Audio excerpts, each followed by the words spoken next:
Hey Jeff, Hey Lou, how are you today? I'm okay. I'll just say okay.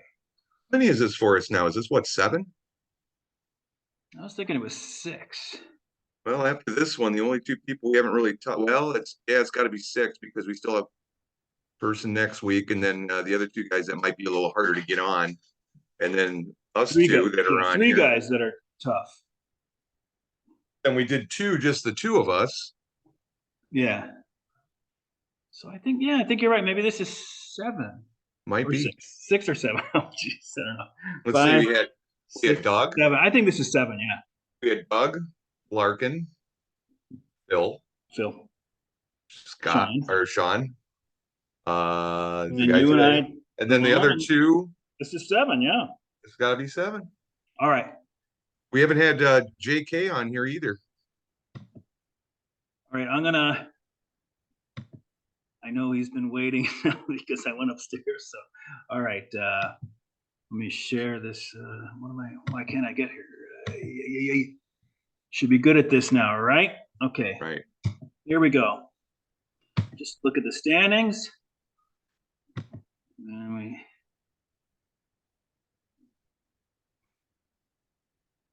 All right.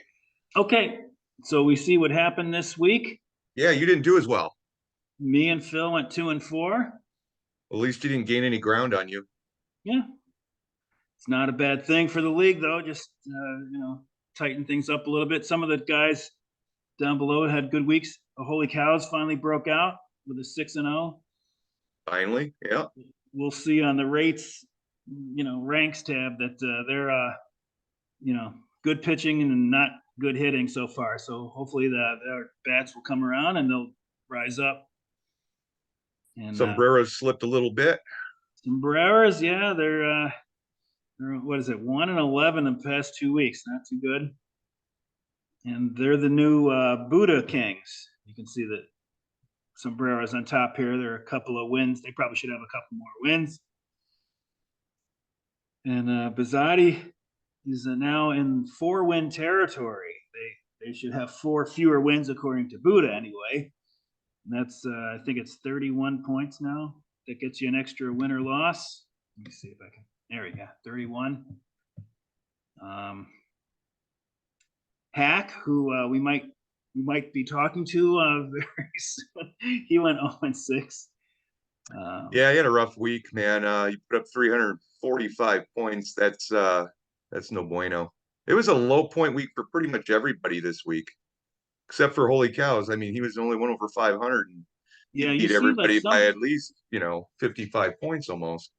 this was a bad Buddha week for certain guys like Sombreros, who are the Buddha leaders now, had 370. You can see how close they were to a 2-4, 7 points behind me.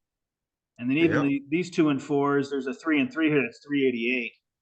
So that's 18 points for 2 wins. That's pretty small. right.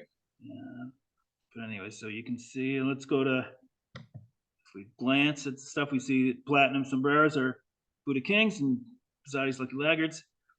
Got the overages and underages here. Daddies are the new games played. What is it? Paradigm of position player Providence. I don't know. But and Let's Play is the new Paragon of pitching pace prudence. You can see the overs and the unders. I don't pay too much attention yet to that, but it's out there to see. And then Hack is the new BABIP leader for hitters, and that's a measure that they might be have gotten a few extra hits than they could expect. Daddies are Yeah, my team kind of took a week off. Daddies are still the lowest BABIP among hitters. So probably you're gonna actually you went down. I think you were at 289 last week. Now you're at 288. So usually this time of year you're still consolidating. Close to the getting closer to the mean, but you strayed a little bit farther away. But that shouldn't continue. We're gonna look at a new feature that I put in just to try to Oh gosh. estimate maybe if your BABIP is deserved or not deserved. There's so much in BABIP though that we don't have with the Yahoo stats that I have at our disposal, like hitting to the opposite field as opposed to being a pull hitter, your how hard your contact is. But so I'm just looking at one thing that I could sort of figure out in a limited way is speed, to try to see if anybody is if their BABIP is really not justified, bad or good. We can see that Satchel is still our highest ERA minus FIP, so that means that they might deserve to be a half a run under what their ERA is. It's only based on FIP, and that's why I add all of these cautions to what I'm saying, that it's not these aren't great stats. It's not like xERA or something that's based on contact and all that stuff. It's just home runs, walks, and strikeouts. But probably there's something there that Satch is probably going to have a lower but they'll probably finish with a lower ERA than they have right now. And the Cows are the newest lucky pitchers, and they're also number one. So it's okay, maybe this says that they should be number two. I don't know, but the Cows definitely have a good staff. Yeah, as long as they stay healthy. Players of the week, we had McBride's had Luis Robert. And that's 2 weeks in a row for him. Yeah, like 6 home runs in 8 games. Yeah, so that's 2 weeks in a row. That doesn't happen too often. And then we had McBride's had Rizzo. Yeah, he kind of touched up one of my relief pitchers for a blown save. He had a home run. So McBride's actually had two players of the week, which is that's usually means good things. And what did they do this week? They went 3-3. See John Gray for Bizzotti, Mitch Keller for the Cows. They talked about him on MLB Now tonight. That he's got 30 strikeouts looking. I think that was like leading the majors. Yeah, they're working on it. Surprisingly enough, I think Pittsburgh is working on an extension for him. They don't extend many guys. They usually trade them off when they build them up and let them, flourish other places. But they want to keep Mr. Keller around, it sounds like. I remember thinking that Mitch Keller was the bad Keller and Brad Keller was the good Keller, but now it's kind of flipped. Well, I think I just picked up the other Keller because he is actually got a really good ERA on the road. So I'm like going to throw him in there today and give him a chance, seeing that Ohtani is getting me pretty much nothing. And I'll refrain from any Helen Keller joke I was formulating. I don't think the payoff would be any good. So yeah, Jimmy Cordero was the closer of the week. He had 2 wins, and that really helped because wins are worth almost twice as much as saves. So it's a little bit of luck in there, but he's a free agent if anybody's interested. And MJ Melendez was the catcher of the week for the Knockers. Does he even catch? He qualifies at a bunch of different positions. I don't know if he's been catching. I don't think he's been catching at all. I think he's just been a position player. Well, that's nice that at least you're locked in for the year. You're not going to lose your catching eligibility because that would affect things quite a bit, wouldn't it? It would.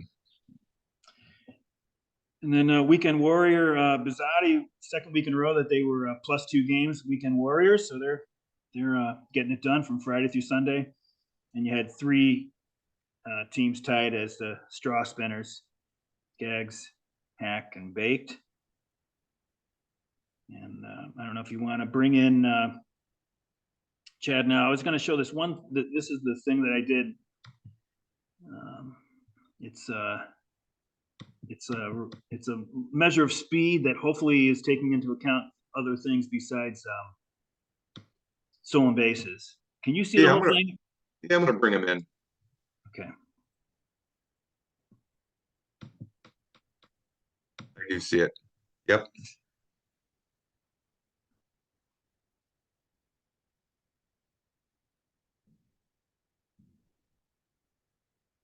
Hello.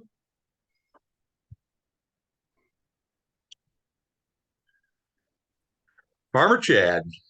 Hello, sirs. Hey. Hello, comrades. You're coming through nice and crystal clear. Good.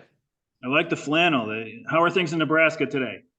Uh, well, you know the Bruce Springsteen songs. But no, this is my farmer costume. I literally came straight in from the fields, and when I realized what time it was, because I do not carry my phone on me when I'm outdoors, because I broke too many screens because of carrying heavy equipment and stuff all the time. So I just keep it and just check in on it now and again. So that's why if anybody's ever trying to reach me, I am often out of reach unless I'm eating or doing other various indoor activities. Hiding from tornadoes. Yeah, and hiding for tornadoes. As a matter of fact, I noticed now that I'm even still wearing my farmer costume hat, which complete with authentic chicken shit and soil that's $14,000 an acre You got to on pay the extra for brim that. there. So that is Sweatband. chicken Oh shit yeah, on your hat right now? yeah, there is. It's just on the brim though, from where I reach up and You must have adjust some my head tall every chickens, 2 seconds. Jesus. Yep. Yep. Either that or you Same. got Mine some just like serious kinks. mine's just like poop on my Yep. shoe, Yeah. Here, as a matter of fact, in honor of Chloe, who is singing in her University of Chicago Women's Chorus right at this very moment in a concert, which you can find online, you out there in TV land. I'm going to put on this in her honor, a Chicago Maroons hat instead of my farmer costume hat. Well, there you go. It goes with your shirt better. And hey, can I Yeah, say it does. something real quick? Yeah, Should I feel weird that I'm the only one in here right now that doesn't own chickens? I wouldn't feel weird if I were you. yeah. No, I wouldn't. You have more dogs than me, so by One. one. Yeah, I know. It used to be by double, but Need a farm so dog, what's the man. topic so far, my good chums? Well, I just want to say Well, I'm we're just a just chicken hobbyist. So, I got roped Yes. into this because Diane thought it would be a good experience for the kids. And I think that we have kids that haven't seen the chickens in months and months. And it's really just a chore for me every morning. You know, the kids are long past the age where there's any sort of childhood experience with them. So now I just have drudgery each morning. Taking Yeah, they care of the live chickens. longer than kids' enthusiasm lasts. That's for sure. So, yeah, mine is at the well, my kids, yeah, they only deal with them when they're forced to, even when they're home. But mine's keep the electricity bill paid and then some level. I'm down all the way down to after last year's terrible year, which we may talk about later, of chicken mortality. But I'm all the way down to 64 of them now. But I have 55 chicks in the basement that are breaking to get out. They're only in the basement because they're too cold when I first got them, when they're a day old, and we're moving them out tomorrow out to their portion of the barn. See, in Because the DeKalb, when old, when the when the Renfields were playing, 55 chicks in the yeah, basement would have meant a completely different thing, right? yeah. Would have been a And good that would thing. have been probably a proper number as well. So Do you make like cuts like football roster? You got to get it down to 55, and the ones that are left over you eat. nope. I have a no kill policy because of a couple of the restaurants I sell to. Um, but my neighbors, though, like if I have plenty of roosters right now. I have 5 roosters. So if any of them start turning into roosters instead of the hens that they're supposed to be, I give them to the neighbors so they can do what with them as they will. I still am a no kill farm, but what they do with them, that's up to them. So Don't ask, I don't can tell. Yeah, well, yes, exactly. I can still maintain my integrity on the policy. Would your roosters fight each other? Oh yeah, they fight for dominance. Even the hens will battle each Oh, the other. chickens It, fight too, sure. yeah, it's a pecking order to them is not an abstract concept. It's literally it's literally numerically. And I spend so much time with them, I can tell you, oh yeah, she's about number 32. That one over there, she's about number 35. Oh yeah, she's one of the top broads. She's in the top four. And they know exactly. They kiss up and kick down, you know. I've seen it shift too, Oh yeah, they definitely ship. As a matter of fact, I've even influenced their pecking order. There's this one chicken called circus chicken, and by the way, all of them, even when I had 115 chickens, or actually it was 121 at my most, even when I had 121 chickens, they all had names. So, but I have this one chicken, this female called circus chicken. which we could get into that story later on how she acquired that name. But anyway, Circus Chicken, because I love her so much and she's so friendly. And when I say I love her, love you, she'll peep and like jump on my shoulder and stuff like that. She, because I treat her, spoil the living hell out of her, and give her like special treats. She became a little bit bigger and more popular and more Yeah. powerful. So she used to be in the 40s, and now she's all the way up in the 20s because of my my treatment, or could be judged as mistreatment of her. By that, I'm altering their natural political system. Yeah, But that's what politic, humans do. but they go by Yeah. politics, not politics. Yeah. But king. Yes. Try the veal, but not the chicken. Yes. Chad, I just wanted to catch us up here. Obviously Sure. you're aware you took the collar this week. I know, much to my chagrin. You're one of these teams that's right in the middle here, and that's not a good thing. You could be up. You could have gotten over the hump, and instead you're below the hump. But I'm humped. Yeah. You ain't. Even if I would have gone 500, I could have maintained, some decent striking distance. But that 0-6 is a bitter pill to swallow, As we especially say, considering I left about 30 points this week on the bench because of various scheduling screw ups. instead of the goose egg, you took the chicken egg. Yeah. So you were one We're of gonna three keep going teams. with this. We're gonna keep going with this. It's gonna be a Yeah, we chicken will. theme. We will. It's gonna be a chicken theme podcast today. You were I one of wouldn't three. doubt it. My whole life is nowadays. You So were one of three teams that lost 2 games over the weekend. So you were a straw spinner, 0-6, and you're the new highest BABIP among hitters, which is maybe not a good thing. If it's accurate, it would mean that you might have gotten a few hits so far this year that you might not expect to get. might not have deserved. So I just wanted Exactly. Yeah, that happened with me because of my preponderance of spending money on pitching this year.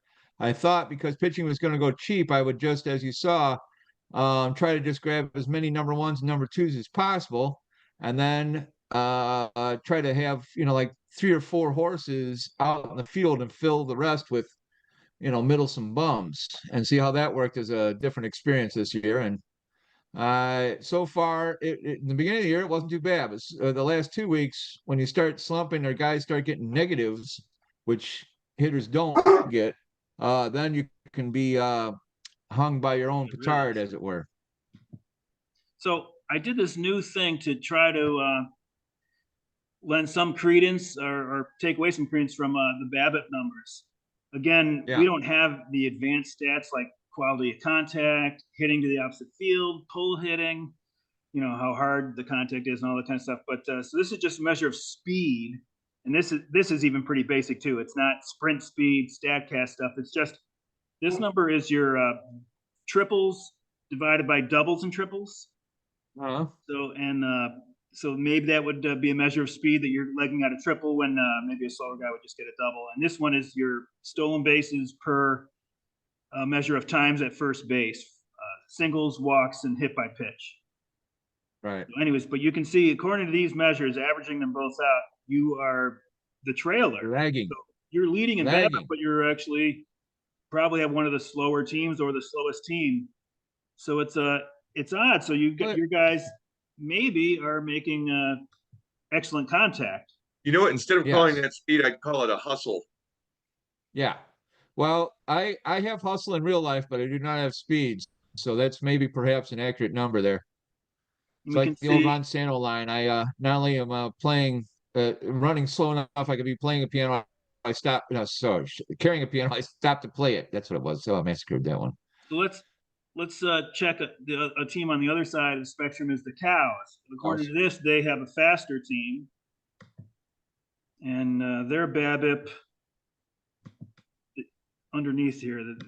These are the ranks, and the Cows BABIP number 4 is number 4. So really, they're not definitive numbers at this point. Plus, I've explained that they're not the cat's meow or whatever. So, right.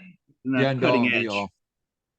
But anyways, but with the Cows in general, you can see how good their pitching is. Number 1 in ERA and FIP, and then 10th, 10th in hitting. The runs per game is probably the best stat. Maybe weighted on base. They're also 10th. OPS, they're 10th. So they're a real contrast, right? They're probably the biggest contrast. The number probably have the best pitching. Doesn't factor in the bullpen necessarily, but and let's see. Let's look at Hack. Yeah, I was shooting. Hack is actually hitting well, right? Runs per game, weighted on base, 5th in OPS. So you're above average in all those, and your pitching is also above average. So, this looks good for Hack. Yeah. Well, I knew my pitching would be my standout this year, except for relief, but my starters were going to be above and beyond. But I've had a couple of disappointments, and DeGrom went down as the seasonal regularity occurs. He goes out when the cherry blossoms fall. So DeGrom gets hurt. But yeah. All right, I'm going to stop that share. That was enough. Now we can see Chad Big. Yeah, hi. Hey. Now you can see the almighty beard in itself. Yeah. So commenting earlier, yeah, I'm got my General AP Hill going now of Confederate fame. And I will be less Confederate General soon, and then soon we'll be clean shaven Northern General and just have the outrageous mustache with the outrageous sideburns. And then 3 weeks after that, then I'll be all clean shaven because I won't be able to take being out in the field. You're gonna go with the I will lamb literally chops, lose like, huh? oh yeah. Yeah, I will literally lose like 15 pounds just working outside this year. When's that? Is that later this month, or do you wait till the solstice? No, within weeks. Within weeks. When it gets above 78 regularly, boom, it's gone. You sweat it right off. Yep. Yeah. Depending on when you're out there, though, it's still cold in the morning, So. Oh yeah. No, that's why I still got this shirt on, because I put it on in the morning and I take it off and hang it on a thing, and then as the day passes, then I put it on when I come back in, and yeah, it's still high 40s, low 50s during the evening. Oh, it's supposed to drop pretty good tomorrow. Yeah, tomorrow's supposed to be kind of tough. Yeah. At least it's not what earlier this year was, because we had 2 years in a row where we still had freezing temps the first week of May, which is basically unheard of. But that happened last year too. But last year, at least, it was warm, and then a cold 3 or 4 days, where this year it was just cold the whole time. So it was brutal trying to get the seedlings growing, and it was a tough year. Yeah. But yeah, that's the agrarian farm report on the weather, which actually I should do it, take as much care following baseball as I follow the weather, because I do keep a weather journal every day, high temp, low temp, what was like, what this type of things that were going on, the weather, wind speed, general wind speed, all that crap. Did you know that I was a meteorology major at one time? I do remember that. Yeah. I do remember that back in the days of yore. And I was always nice hit, Jeff. As a kid, I was always a big weather guy. You just couldn't come across enough meteors. Back then, the books I was reading was talking about the coming of the ice age. So yeah. Things have shifted. Well, that was the 70s, 70s and early 80s phenomena. Well, that was all the rage. We can look at top hitters. It's still Acuna. He's been on top for almost as long as we've been doing these, I think, right? The whole year he's been. Oh, yeah. Why don't we do over the last 7 days? I knew Simeon was doing well this year, but looking at that, I did not realize, Lou, he was doing that well.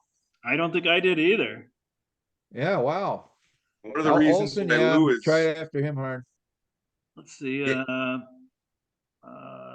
Knockers have Rosarena, and anybody else? And Sanchez, Matt Olson, Paul Goldschmidt, and Devers too. I don't think he's going to be. Adolis Garcia made some strides over the past few weeks. I don't think Satch is going to be looking for a first baseman, and they even have Devers at third, so they're all set in their first, third, and corner. Yep. That used to be my strong point. As a matter of fact, I had Freddie Freeman for many years. Spears got Freeman, and Daddies have Adolis. I was late to the party on Adolis. I thought he was I didn't think it was going to be like this. I kind of thought flash in the panty like 1 year, 1 or 2 years, and then the pitchers would figure him out and he would drop.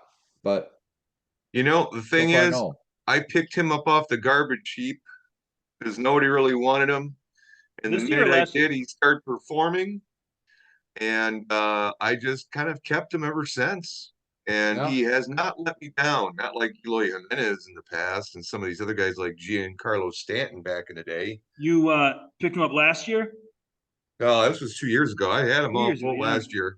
Because I see he's a Yeah, keeper. 2 years.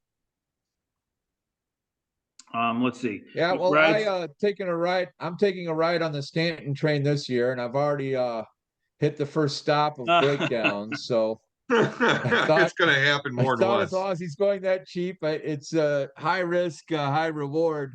But I'm experiencing the risk so far. So You have DeGrom too, right? yeah, I have the all injury You team. figure if you have So DeGrom, you may as well stand too, right? I mean, yeah, exactly. they But can I've keep had each other. DeGrom for years. He's kind of a legacy hackster, you know.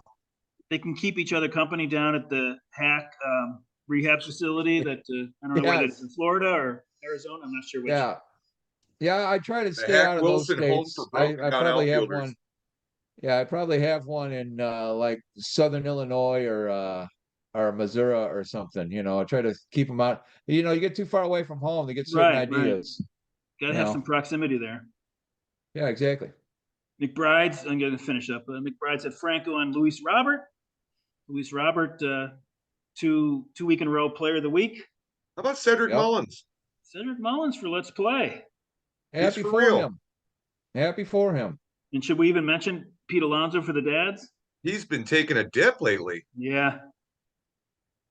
Well, he had to slow down. There's no way to keep going on his pace. Honestly, I not? think. Why not?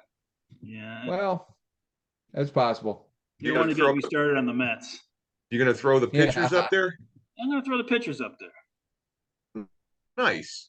Well, then we might have a hack guy in there if we throw pictures up. Something the home team can brag about. Let's see. Speaking of home team, Jeff, I don't know if you heard me say it like your hat. Still can't watch them on TV though, because Dish doesn't carry marquee. You know how I got this hat? This hat was a gift from the Chicago Cubs. Since I sell beer and stuff, we had a pretty rough couple years there with the lockdown and all that stuff. And my boss decided to include me on going out onto Wrigley Field and hitting some baseballs on an off day. Nice. So they gave the Cubs gave us jerseys with our name and whatever number we wanted, and they gave us the hat. Nice. Very I've got nice. some pictures from that day. That was I'll never forget that day to be on that field. That grass is so like low pile. And Oh, absolutely. It feels like it's AstroTurf, but it's real. Right. And it was just, God, what a just beautiful ballpark. I mean, talking about true hops coming off that grass. There's, it's not the field you remember from back in the 70s and 80s. Right. It is way different. Right. Is there more to that story, Jeff? Were there any scouts there that I did not hit any out, but I did distributor hitting some balls out to Waveland, or I hit a few. I didn't hit any out, but I hit a few good shots, left-handed, some right-handed. And, I hit a better shot left-handed than I did right-handed. Switch hitter, nice. Yeah, that's something I taught myself how to do in high school. I remember somebody saying that about you, but I didn't think they were talking about baseball. Oh, there it is. No, I actually was a right-handed hitter. Got a job at a batting cages, and thought, well, why not take some chops from the left side, see if I can do this? Because I really like Eddie Murray and some of these like Mickey Mantle, some of these guys that can hit just as well from both sides of the plate. I thought it was just one hell of a skill. I just started taking a bunch of left-handed cuts and got more comfortable, and I'll be damned if I don't have a better swing left-handed than I do right-handed now. Now I'm 4 years old, so my swing is shit now. But I mean, when I was in my 30s and 20s, man, I could hit a softball a really long fucking way. Well, see, I love Bill Matlock as a kid, and he was a switchy. So, and he used to bat from power on one side and average the other, which I always thought that was an interesting thing. But turns out a lot of guys are like that, you know. Well, some guys just don't have the power for both sides. Yeah, You know, yeah. their swing is so much different. It just they can't generate power from that side. It could be, one side of their body is a little weaker than the other, and they can't just generate the twist. And who knows? Well, I think it has a lot to do with reflexes too. And on one side you're a slap hitter, the other side you're a power pull. That kind of general idea. I know I've got more launch angle from my right or my left side than I do my right side. That might be it. Yeah, that's normal. Like lefties like the low ball, golf it. I don't know. I can't figure out why it is that the lefties are like that and the righties wouldn't be. Wouldn't the righties just be the mirror of the lefties? But it's different. You actually Oh, see a little absolutely. bit of both. I mean, you see some right-handed hitters kind of golfing the ball out and shit like that, but I don't know. Maybe it's the way See, the when I ball was comes in. playing, I mean, when you got a left-handed pitcher going against a righty or a right-handed pitcher going against a lefty, the ball's coming in at a different trajectory most of the time. oh, If you absolutely. notice most of those left-handed pitchers, they're coming from way outside and stuff. They're not throwing right over the top. That could be it. Like what you were just saying, actually, could be it because I think it's like 70% of your plate appearances, are going to be against right-handed pitching. So that kind of puts the lefties in a good spot to maybe have a smooth, golf swing. I don't Yeah, know. well, if you're a lefty pitcher, you don't want to throw one down and in on a right-handed hitter. Yeah. Right, I don't Uh, know. That's just asking for trouble. Yeah, and a matter of fact, there was a good story. I keep seeing this podcast with Will Clark, and I think Eric Burns is on it too. But he keeps talking about old shit, and he didn't say the name of the pitcher, but it was a second-year pitcher. And Buster Posey asked for it. It's the ninth inning, okay, and in all honesty, it could be a walk-off win for the other team. And he asked for it low and outside. He shakes him off. He asks for a mid and outside, shakes him off. Asks for it up and outside, shakes him off. Then he says, okay, low and inside. And the guy goes, yeah. And he throws the pitch, and sure as shit, the guy jacks it out of the park. And then Will Clark goes up to Buster Posey. This is like late in Will Clark's career. And he goes, what the fuck was that? He's like, oh, the kid kept shaking me off, you know? He's like, what do you want me to do? Then he goes over to the kid. He goes, who the fuck you think you are? He goes, that's Buster Posey. He's a fucking outfielder. You're a second-year fucking pitcher. You do what he tells you to fucking do. Basically what he told the guy. Right, right. No. Oh, that's Now, pretty funny. why you wouldn't listen to your catcher, especially in the pre-stat stat days, Stratomatic stuff. Why you wouldn't listen to your catcher is just beyond me. Oh, I know. And you always see those guys that are just the ego driven. Oh, I get to play once every 6 days. I know what I'm doing. Where this guy is playing 5 to 6 days a week, and no, he doesn't know what he's doing. Especially if it's a veteran and a rookie and whatever. Come on. Buster But should have Phil's a told dumb. Buster should have told him what was coming. Now, here's the other Yeah. thing, too. Right? Right. Is that I shared a story with you last week about him talking about Angel Hernandez and how he kind of bought Angel Hernandez off nonchalantly a couple of beers, and then all of a sudden his strike zone was small for the rest of his career. And Wow. saw a story today that Angel Hernandez has not been umping. He's been off his team. He's only umped one game behind the plate this year, and besides that, he's been gone. And a lot of people haven't noticed this, but it just came up today. And apparently, I did the little back research on it, and it sounds like he's got himself a back injury. I was going to say, I've So only not seen to him. sound like an asshole, but hopefully he requires surgery and he's going to be out for the whole season. I was gonna say, couldn't happen to a nicer guy. I've Right. only seen him one game this year that I remember, that I noticed, and he was like he was second base. He wasn't behind the plate, which is a good thing for everybody. Yeah, he's been replaced on his crew and all that stuff. So I think he's out with a bad back. Don't rush back, Angel. We don't need to. Matter of fact, fucking retire. And if you can, just take CB Buckner with you. You got your whole you got your whole career and your family to think about. So just go ahead and take it easy, Yeah. I think we'll all hug your pitch in. grandchildren. Hang out with your grandchildren, hang out with your kids. You've been in the the league for 30-something years. They never see it because you're always traveling. Why don't you just sit your fucking terrible fucking umping ass I down think for good? if they did a GoFundMe for his retirement, I think it would raise hundreds of thousands of dollars within the first Oh, day. easily. You If know, not mostly millions. from like major league players, managers, fans. I mean, you know, yes, We're yes, not kidding you, retire. Lou. You should get that idea going. I would say not just millions. I bet you my prediction would be 5 to 8 million, period. Bam. Right there. I don't want him to have that money. Damn to go away. No, not for you, for him. Well, you can take a piece. It's your idea. All Well, right. Let's go back to the pitching, huh? yeah, real quick. I think Jeff's looking forward to this because Zach Gallen is now the top of the heap past Garrett Cole. Hey, man. That's Yeah. new. I should be a baseball scout. What else you got? Yeah, I You was got Justin watching the Steele. previous Justin episode Steele. where I was watching that previous episode where you saw Zach Gallen in real life. Yeah. And that was honestly why I love Jacob deGrom right from the very beginning. Was I was at a Cubs game when it was his first year pitching, and my God, it was one of the best tickets I ever had. I was maybe 12 rows up, right behind home plate, and just the ball was magic. And that was when I was still playing that league. No, I wasn't, but I was long enough out of the league that I just remembered exactly what it was like to be a batter. And the ball was doing magical things. And I was just like, this guy, I'm picking up. Has anybody got him? At that time, it was still so early on. No, nobody had him. So I just went home that night and picked him up.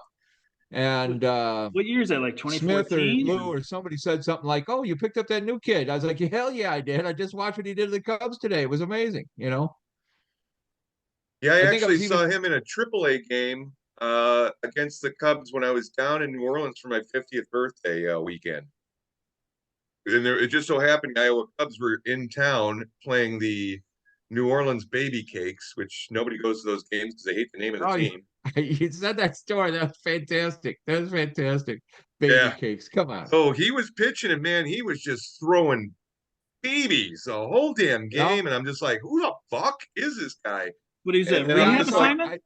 and then I looked him up on the phone. I'm on my phone looking at the league and shit. And I'm looking for players and stuff. It's Zach Gallen. Oh, yeah, he's on the 40-man roster, and nobody has him. Dink, done. Yep. And he's been a baby daddy ever since.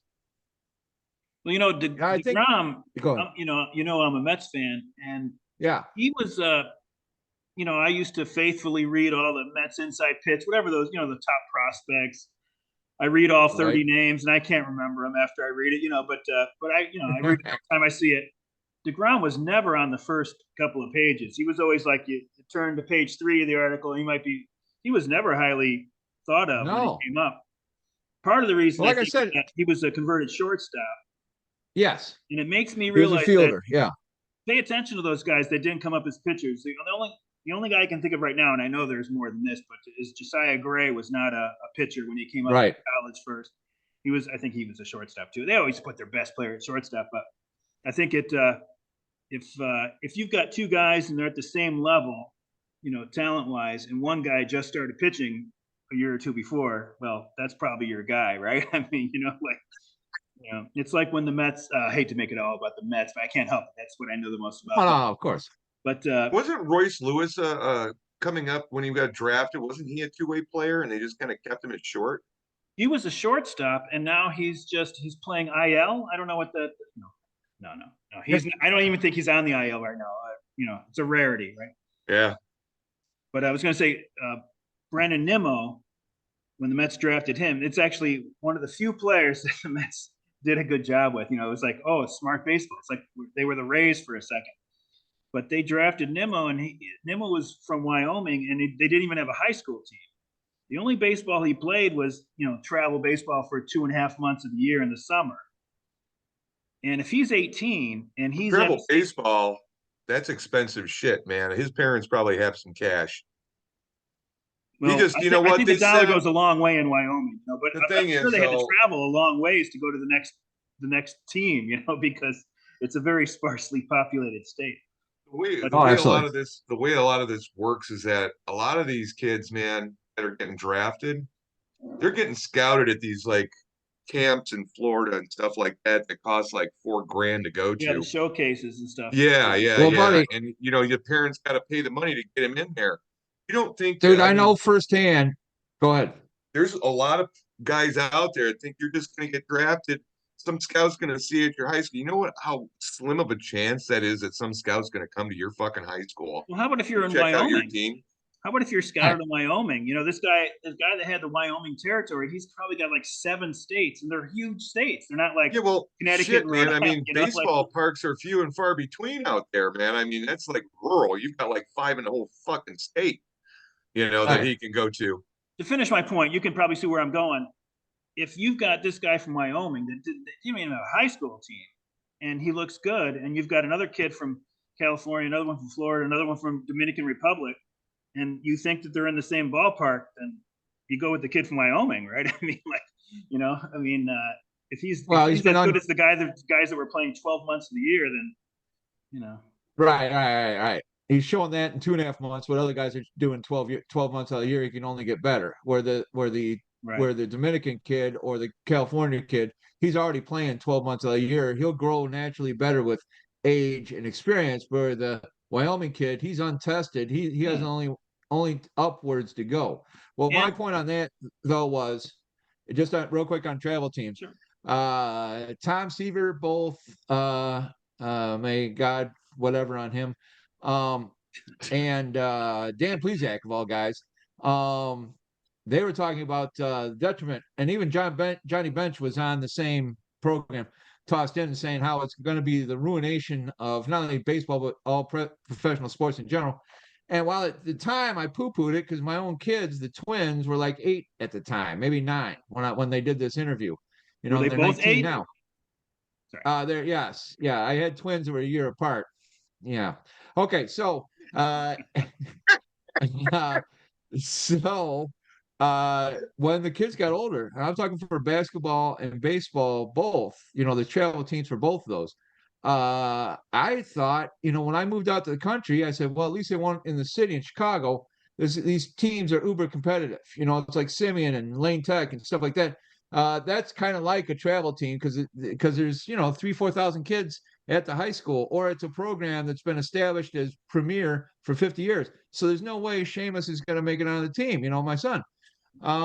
However, though, when I got out here to the country, I said, well, he's just going to walk right on. The kid's big, his dad's 6'6", it's going to be, it's going to be gravy train with biscuit wheels. That's when we got out here, though, and he tried out for the team. I was shocked. He said he didn't make it. I was like, he didn't make it. What are you talking about? You were on a league, the City Park League, that was champion of all the West Side, and that's city champions West Side. How can you a starter? How can you not make it out here in Podunk Town? Well, the reason is all these teams out here, even at that time, and we're talking this would be 7 years ago, were already dominated by all the travel teams. And those high school and junior high coaches were already either best buds or actually coaching those travel teams. So they're not going to take they're not even going to take some unproven kid from the city. I don't care how he did in that league or what have you. They're going to take the kid from the travel team they're already working with during the regular season in their school, and then they're working with 4 to 5 months in the off season. Yeah. So all these kids are getting burned out, used up, and or known. So it's only just more of the same. And it turns more insular. And then it takes thousands of dollars to do that. I don't have thousands of dollars for Seamus to maybe have a fun pastime. It stops being a fun pastime for everybody. Yeah. So anyway, that's my point on that. But Tom Seaver, the other 2 pros that I mentioned, even Johnny Bench tossed in, but Dan Plesac, they were like, it's going to be the ruination of especially the NBA and MLB, but MLB was the main thing they talk about, how these kids are playing 10, 12 months out of the year, and they're 11, 12, 13 years old. They're having Tommy John surgery at 16.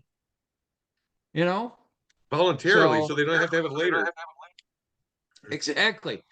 So I think it's a criminal shame, and also it's more the wealthy get, and this is a pinko bit, but the wealthy again get another reward for having the resources for their kids to be involved in something The because their same thing parents, happens with hockey. both parents are working.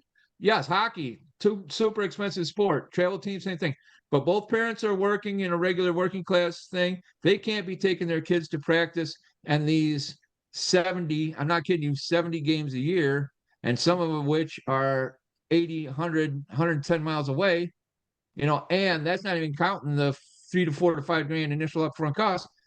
It just is more signs that those with resources are getting the breaks, Yeah. So That's the it's way it always upsetting is, that, though. because that was a great thing about baseball. And I don't mean to be going the way back machine, but 30s and 40s, even 50s and 60s, it was street corner kids, or it was the factory leagues, or the farm bureau leagues, or the what have you. That's where it was the proving ground for that. And then you went from that into the minors. You found out how good the kids were from the factory leagues, the farm bureau leagues, or the 4-H club leagues, and so on. And that was like that all the way up until the 80s and 90s. But anyway. Right. And I don't think because of the travel teams, is the baseball guys any better? Yeah, they're better. But do you think it's actually because of travel teams? I don't think so. I think it's No, because it's of about improved private medicine and fucking improved instructors and metrics. shit. Yeah. Exactly. They So got the anyway, money to that's my pay for rant on that. that.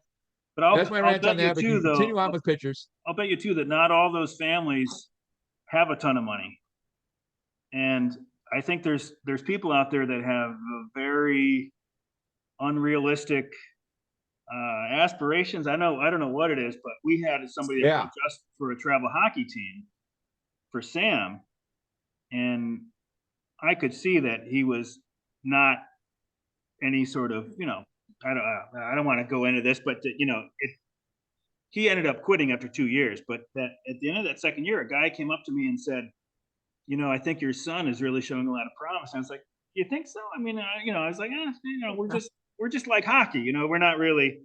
And he Right. wanted us to join the travel team. And I was like, geez, I just really didn't see it. And of course, Sam, he actually didn't want to do it, and he quit. I found out the next year that they folded that B team. That's what he was trying to get us to do. Like it was like they're gonna they're gonna say whatever Just so he can They make need sure his bodies. kids got a team to play on. Right. They need bodies. They need funds. Parents are the least realistic, I think, in assessing their own children, right? But at least No, absolutely. both Sam and I were like, I don't see that, and he was just conning us. I didn't know that at the time, but it just seemed weird to me. And then I found out that they folded that team, so that's what he was just going after anybody that would pay the $1,800 or whatever it was. This is like $1,800 for I don't know what age that was, 7 years old, 8, Right. Well, I'll tell you there's a quick story, then we can get back to the pictures because I want to talk about some of the hack pictures, and I need a couple opinions on things. But this kid across the street, literally across the street right here, who didn't start playing ball until he's 15. No, 14. And all he did was throw against the backstop. I know I can hear the thumping at night, all hours of the day. Wait, I saw this in a movie. Yeah. But threw against the backstop day and night and day. Well, he was so good and was throwing so hard. I'm talking like this is a 14-year-old kid throwing in the mid-70s and with a curveball and stuff like that. I played catch with him, and he hit me in the nards so hard when he threw his curveball, I had to quit for about 20 minutes when we're just playing catch. I said, show me a curveball. I was putting my hand up by my head, and he hit me right in the nuts. It had like a 2.5-foot drop. So anyway, I would get that prescription checked for your glasses there, bud. Yeah. Chad, real quick, it was a I was going to say that part of it's gravity. But anyway, Chad, real quick, I'm sorry. I was going to say that I threw in the mid-70s. I was like 11. Okay. Well, it was 1975. Fair stuff. We're talking 50, 60 pitches. Anyway, so I get what you're going with that, Lou. Wah, wah. So, long and short of it is, there's a guy who's a former Baltimore Orioles scout here, which no disparaging the team and their scouting. But anyway, living in town is former Baltimore Orioles scout. He coaches one of the teams. He says, this kid, he told the dad next door, this kid, he has real potential. He has it. I haven't seen stuff this electric out here anywhere. And he says, he really has potential. Why don't you play with us in the travel team? So he did play us on the local travel team, and they dominated. They went to state, to national, and all this other stuff. The kid did really good. He was their number 2 pitcher. the number one pitcher, I can't remember who he's playing for right now, but he's in Double-A right now. So that just shows you. And this kid is 18, so that just shows you what he could have done. Well, anyway, they pitched him so much in that travel team and just in the high school team that it burned this kid out. He's now detailing cars and a mechanic. That's what it did to him. It didn't hurt him, but mentally it effed him up. So it made him love baseball for a full 2 years, which I personally was so excited about. But then playing on that travel team burned him out. It was 80 games and a couple thousand miles, and he went, F it, fuck it. I'm getting out of this. And that was a kid that just loved baseball. If he wouldn't have been pushed that much, he might be pitching in the minors right now. How old is he? 18. He's 18. 18. He can still go out to some tryouts. He can still get himself noticed. No, he hates coaching. He hates baseball because of how much he was pressured. That's my point. You know what, he though? turned a love of a game into a hate of a game because of that travel team. But he's still got time to get back into it if ever, just like maybe he needs a big break, and then he just needs to take a couple days off. He's got to realize here that fucking working at a car shop is not it if you got that type of arm. I'm sure he just got tired of being overworked and stuff like that. But I'm sure he agrees. But his dad is the same way. Is he'd much rather do something he enjoys rather than make a bunch of dough. He's that type of guy. He's the type of guy that if you say black, he's going to say white. If he doesn't care for you, I'm saying he's just the sort of fellow that likes to make his own way, and if he feels pressure, he's going to naturally resist back. I think if he's 18 and he's working at the car place, that sounds okay. Yeah, he has his own detailing business right now. He makes $150 a car. Yeah. So he's already got a successful business at 18. So I'm not saying he's right or wrong or whatever. Personally, I'd love the kid for him to play baseball because I would love to have a baseball guy next door, especially because we play catch a bunch and I really like the kid. And he's just a quiet, great, personable kid. And this scout was right. His stuff is electric. But he hasn't thrown in 2.5 years. I mean, he dropped it right away. There's no more baseball stuff across the road. That's how much he just went from nationally known into that's it. Yeah. Who's the closest? My point is, that's what travel teams do to kids. And how many kids are like him out there? That's my point. Yeah. So there's a kid in the big leagues right now that grew up not too far from me, where I live now. Jack Sawinski, Pirates. He was kind of from the Edison Park Ridge area. And the reason why I found this out was because I was eating over this place called the Mystic Rogue. It's an Irish, bar, and they make really good food there. I mean, they've got your shepherd's pie, your Irish stew. They also do shit like Chipotle glazed, like pulled pork sandwich, and they have some of the best onion rings. But I was in there eating, and I noticed Jack Sawinski's picture is up on the wall in there. I'm like, I talked to the owner or one of the owners, Declan. I'm like, hey man, what's up with the Sawinski picture? He's like, oh, his parents come here all the time. So his parents eat there, and he's a neighborhood kid from like kind of around the northwest side of Chicago. So I had to pick him up, and now he's a baby daddy.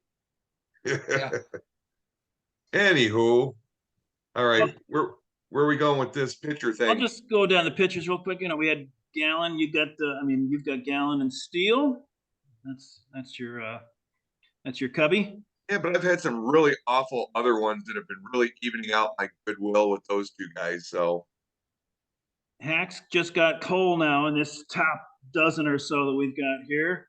I used to have a couple more a couple weeks ago, but I had I remember that too. In general, very rough, very rough. Bake's got McClanahan. That might be it. Holy Cows have Mitch Keller, who they were talking about on MLB tonight. He's got the most strikeouts looking, I think, this year. Yeah, 30. Yeah, 30 strikeouts looking. And he was on Hack for a good couple years, and I let him go because there's numerous choices of guys to have, and of course I make the wrong decision. But good on Holy Cows for picking him up, and just a good kid too. On top of that, I read some good stories. That fits, my sell low strategy that I've got. So right. Well, not only that, but I like to see pitchers from. Well, I like to see Pittsburgh do well. They're a small market team. They're just a great park, great city. It is a great park, and I've never been there, but that to me, I would choose that as the number one park, but I guess I should actually have gone there to really be able to say for sure. But to me, that I you did know, go there, took the team, fantastic. And let me tell you, when you have a pierogi vendor walking around the stadium, I am all for that team. Pierogi vendor, pierogies. Go ahead. let's see. It's Polish pot stickers. Yeah, Cows also have Framber, who's going tonight, and Knockers have Joe Ryan and Shane Bieber just on the bottom of the list there. Here's the thing though. Nathan Eovaldi thought he was done. Sonny Gray thought he was done. You got those guys yep, for buck. And I think, what I think what's happening here is I think some guys are reacting in a positive way to this pitch clock. yep. Totally agree. Maybe. Totally agree. Because they're And there's quicker some pitchers guys. at the top here that normally never would be up there, but since the pitch clock happened, they're I guys that think really do well with that. So good for they're them. naturally quick workers, and it's throwing some off. Who knows next year after everybody else gets used to it, or year after, whether they're going to stay. But I totally agree that it has helped some pitchers. Yeah. And Garrett Cole, well, Garrett Cole's Garrett Cole. He's going to be at And the top of the Yeah. list anytime. that's So, something that I can't figure and out. McClanahan for that matter. But look at Justin Steele. I mean, fucking who knew? The only Uh, the only thing I'll I thought say Hayden though, Wisniewski would be a better pitcher this year, and that's proved me wrong because he got sent down today. Oh, what are you the going to only say, thing I'll Luke? point out is look at these innings totals. You see these? They're all like what, 50 innings? Huh? Yeah, And the volatility of like bullpen guys, right? And those guys will throw right. what, 65 innings a year, 80 innings a year. It's not, maybe he's a little high, but 70, 65, 60. We're still under what a full year of a bullpen guy is. And how many times do you bring in, like, let's say Aaron Loop, who has a great year in 2021, and then the Angels get him in 2022 and he sucks. And that Well, I'm doesn't gonna even tell you. mean he's going to suck in 2023. But I'm just saying, like, these are not a It's lot of still a innings. small You know what I sample mean? size. It's still early. There's a lot of year left. But hey, look at Absolutely. Justin Steele though. He's got one less start than the top five there, and he's still up there. If he puts one more start in there, he's top of that list. Yeah. With a decent game at least 9 points. This is starts, Yep. right? Hey, This one? Lou, would you do me a favor and look down at the next five, please? Scroll down. Sure. As Biba. George Kirby. Elder Yeah, see, came out of nowhere. He's going tonight. Kirby's not coming out of nowhere. He's been good for a few years. You just didn't pay attention to him because he's always been on my team. How about think Minnesota having two of the top guys up there? I think Oh, Kirby's I know. Good for them. from New York area. Yeah, he's supposed to be good. I mean, however much faith you put in that kind of stuff, but he's supposed to be good. I don't know. Dustin May. Carrot Top. Wow. Yeah. Cows have Mitch Keller and Kershaw. I always think of Kershaw as Cows What? guy. Did you guys think Kershaw was tapped before the season started? Because I thought he was done. I thought he'd do good in the beginning, but then wear down, wear out. See, there's a lot of guys I thought were tapped. Eduardo Rodriguez, I thought was tapped. I know he's not that old, but I mean, he really is. Kershaw, I don't think I ever thought that. In fact, I think it was more than it wasn't this offseason. Maybe it was at least a year before then that people were wondering if he was done. And I looked at what he had done the year before, just his regular ERA, no special stats. It was like 3.5. I was like, he's not pitching bad. Why is everybody? Well, I think saying, it's like, because thinking that he's done? I think because walks were up and velocity was down. That's what I looked at with him. Was I thought at the time, and this I may be wrong, and I'm probably wrong, but I believe his walks were up and his velocity was down, just like 2 miles an hour. But 2 miles an hour is what makes a stud That's into a considerable. high middling. I thought that his walks were up like 18, 22%, and then his MPH was down like 2 miles an hour. And I thought, like, oh geez, here we are at the beginning of the end. But then Verlander proves everybody wrong with that. And guys like all three of our boys, Roberto Colon, in the old days. I just saw another record that he had for most strikeouts in a row of guys, from 2012. Um, you never know what guys are going to do. And, it doesn't matter what your body type is. Look at Cologne, look at Kershaw, who's built like a very shithouse. I mean, a positive way, brick version. It, you just never know body type, but in age, again, you never know. It's genetics. It's how much they've been stressed and how much they continuously Avocados. pitch. Don't underestimate avocados, man. Yeah, exactly. I eat Tom an Brady, avocado every few months. I have an avocado, and I think Boy, you it's really about meter safe. yourself on those. I don't eat avocados, man. It tastes like fucking egg yolk to me. I don't know. Did you get the same thing? It tastes like guacamole, don't you think? Wonder why that is. See, that's on Janine's diet, so I do all the cooking, so I eat them a lot more than I used to. So, Well, anyways, I'm but going I to still finish up keep this them mostly pitching for thing. her. Bizzarri, Yeah. if he's watching, if Paul's watching, he's been waiting all this segment for me to mention that Alex Cobb is one of Bizzarri's guys, and he's one of the leading pitchers here. I know. Who would have guessed? And he's been hanging around on various rosters and on the pile for forever. He's just hitting that Just jack Alex right now. Cobb and Logan Webb like mixed up, It's and the now that I year of see the them Cobb. together, It's the year of the double B's. Paul is hitting that The X in the Cobbaba upper and the right-hand Webbaba. corner right now. He's like, cool, Yeah. okay, finally mentioned Cobb. speaking of which, Paul is going to be our special guest next week. Oh, Yeah, tune in. Tune in. You get to see the All right. Bizzotti himself. Statch is Logan Webb. And B.E.E.R for the knockers. I think we already mentioned him. All right, I'm going to stop that share. Everybody got enough of that pitching? Yep. All right. All right. I got something to bring up here. Sure. Tim I just Anderson. toast now. They did a little lip reading thing on Tim Anderson yesterday, and he was at first base with Abreu, and he just it looked like he said he was getting booed, and he's like, well, wasn't he? Yes. He looked at Abreu and said, "I hate it here now." And I don't know if he's just saying that because I don't know if he doesn't like Pedro Grifal. I don't know if it's just because Abreu's gone and he's not there with them. He's just saying that to Abreu because it's just he misses him that much. But that identity of that team, the minute they let Abreu go, was gone.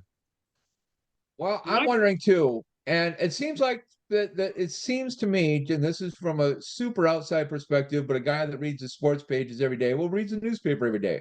So I'm already a fossil in that sense. But but it seems like the team likes Pedro. I don't know if they're sick of him yet or whatever, but they like him personally. Whether that's good or not, where nobody likes Tony personally, put it that way. And talking to LaRussa, whether he's an actual first-class manager or whether he's going to be a manager of the future, way, of course, up in the air. Yeah, I just think they don't like the Sox from Pedro up. Starting above Pedro and you upwards. can't blame they don't them. like GM, No. they don't like management, right? they don't like ownership, they even don't like the fans. And you know how it is being a Cubs fan. Well, the fans are fed up. The fans are mad. Even if the Cubs suck, there's going to be guys there every goddamn game where even when the Sox are winning, it'll be like, hey, we have a great crowd out there of 28,000, Yeah, the Cubs park, though, it's poorly, hey, we got a cup snake to make out here in the outfield. Fuck the game. Right. Let's make this cup snake. Right. You know what cup snake that's is? why. Yeah. What's it? Just putting cups and cups and cups and see how long it can get. Yeah. Even Mrs. That's why I like and Steve Stone on the play-by-play. I mean, not play-by-play, but on the color, because he does make it. Love him or hate him, he does make a game for me personally exciting. But I do like the food better at the park. But as far as the rest of the park, whatever you want to say about Wrigley, and there's a lot of things to say. I like the atmosphere better. I like the game better. I like the closeness better. I like the homey feel better. And even if people are looking at their phones more in the games, there's people excited and at least something's going on. Where I'll be at Sox Park sometimes, there's guys on first and third. It's the seventh inning, and you can still hear a mouse fart. I couldn't believe it. there'd be like a few diehards clapping down front, but you look at everybody else, they are watching the game, but they're just sitting there watching silently, stoically, as if, like they're getting ready to boo any second now. It reminds me of New York. It reminds me of like not a Yankees fan, but more of a Mets fan. They're waiting to boo, just anything to get angry about. Give me a minute and I'll get a. There's been a lot of like Ah, online like videos and stuff that people have been doing just to like fucking like dig on the Sox and stuff. Just, they're fans. And this one girl was in the stand. She's like, all right, with the pitch clock and all that, I've got 2 minutes from the time the end of this inning to the time, and I got to get a beer, I got to get a hot dog, and I got to go pee. And then it shows the timer, and she does all of her shit. But I think they fuck with the video a little bit. But she gets back to her seat in 40 seconds. right. Because there's nobody at the ballpark. Right. No wait, no Right. lines, no waiting, no nothing. Oh, you know, man. wait in your way to get to the bathroom. I know this is an unpopular opinion, but I strongly prefer White Sox Park to Wrigley. And I Oh, no, understand it's that. not an unpopular opinion. Yeah. I don't mean, think I it's an understand unpopular that. I opinion. understand that it doesn't have the history of Wrigley and all this kind of stuff, but just as a Right. park, especially when they did redid the upper deck or whatever, and they took out the blue Yes. seats and made it Oh look yeah, that was less one like, thing that I said that they needed to do was darken the place up. It was so white and blue yeah. that they needed to. I was just like, dude, change the color of the seats, fucking start painting all this white shit and just darken it up, and it'll be fine. I don't care And then about they the did that shit symmetry. in I know center field. that's a big thing for a lot of people to put in this artificial non-symmetry or whatever. Like, I don't care about the symmetry so much, and I understand that it is symmetrical and that's boring, or whatever. But just as a park, I like it better. I think it's better. Well, I also don't like Fenway that much. I think so. I mean, I'm kind of crazy, I guess, right? So they built I that would one the agree. same time that Baltimore built Camden Yards, and when everybody saw what Camden Yards looked like, as opposed to this fucking thing that looked like Three River Stadium at the time, they were like, "What the fuck?" And then everybody found out that Reinsdorf poo-pooed the idea for the Camden Yards because they could have had a Camden Yards looking park, and he poo-pooed that idea and wanted to go like kind of new chic. And boy, that backfired because I everybody always wanted thought to go that park is back like and, sort of like a combination of Yankee Stadium and Kansas City, sort of. I don't know. yeah, Like wasn't good. Well, well, to me, it reminds me of Busch Stadium, but yeah, same thing. But it was the last of the quote unquote modern it parks, is. and the That's thing tiny. is it had all the problems that were of those modern parks. It was gutless, it was soulless. It had great seats from everywhere. No matter where you were, you could see the game. There's no obstructive views. But There's that upper no deck was like steep as Wrigley where shit. I'm facing the left field when the batter's box is literally 90 degrees to my right. What the hell? But even if I got it turned 90 degrees to the right, boy, is that gorgeous. Oh, boy, does that look good. And not only that, but that I can't tell you how many times I've been at Wrigley, even at shitty seats, where I can hear what Joe Girardi's saying when he used to catch, or I could hear whoever over at third, or whoever Gracie at first, talking about yes, we're going to Murphy's tonight, right? Or we're going to Wrigleyville Tap, right? You could literally hear them talking about that with the first base coach, where it just gets lost in the vastness and the sterile modernity of the new Sox Park. However, though, in your point, real quick, Lou, just finish. Sure. In your point, bathrooms at Sox Park way better. Food at Sox Park way better. Yeah. Parking way better, and so on and so on and so Although on. Everything else is way better. The Cubs have upped their game on the food. Oh, they have. It's way better than it was. It was. Yep. All the games and I they've went upped to, their prices to reflect that. What? all the games I went to, actually Wrigley too, but all the games I went to at White Sox Park, I never drove. We just, we lived in Forest Park. We took the blue line to the red line. Day games with a little kid. Like I didn't go night games, but actually I'm lying because my dad. We went with my dad one time and he did drive, but when I went by myself, I just took the transit. It was fine. Well, I just know the parking is so shitty around Wrigley. Well, when I still lived in the city for many decades, that those don't know, well, not many decades, 2.5 of those decades. Fucking door, dog. When When I Oh, lived there, we take the bus. If we didn't take the train, we'd take the bus up to Addison on the Damon bus, and then just get off and walk from Damon, even though it's a mile and a half walk. By that time, you're tuned up. We're doing various stuff that's now legal in Illinois. By the time we get there, we're feeling fine, and bang zoom, we're in, and bang zoom, we're up to our place. And then just right when everything's kicking in, and you've had your first 2 sips of beer, you're like, God damn, it's green in here. People are excited. It looks awesome. You know what I mean? Where when you go into the Sox Park and you're bang zoom zing and you're sitting in your seat, you're like, yeah, that guy But you're is not a very Sox angry. guy, though. I mean, That you're biased, it's, though, too, right? I oh, mean, I know. you're But a the whole thing Cubs guy. is I know, but I'm not anti-Sox though. I think Okay, there's a good, big difference good. because a lot of Cubs fans are anti-Sox. I am I am not either. I pro-Sox. It like just so both happens I was teams. more pro-Cubs because being raised that way from a very small child, being brainwashed from an early age. That's one of my favorite baseball sayings. I thought my grandpa invented it, but I heard somebody said it even before him, like in the 40s or 30s, which was being a Cubs fan is like falling in love with the wrong woman year after year over and over again. Uh, and it's true. It is. But especially when he told that to me, which was about 1974, so And she's only put out one time in 100-something years. Yeah. right, exactly. She don't put Fucking out. bitch. She don't put out. She's disappointing to the point of, but Yeah, then every it's once in a while she and might feel your balls and shit and give you a little tug, right, but she never fully puts out except for right, 2016. And she was already like right, 108 years old at that point, so that's not as right. So appetizing either, right? So, Think about how many people have lived and died and were Cubs World Series virgins, oh, that never absolutely. got to see it. It's just sad. Oh, it's a very 45, famous right? quote. Well, it's a very famous quote that Harry had, and I'm sure he stole it from somebody at his bar, or, at one of the places in Riggville.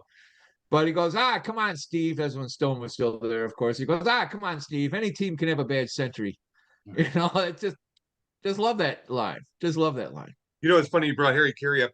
Every year they do the toast to Harry Carey, and it's on all the fucking news channels and this and that. Yeah.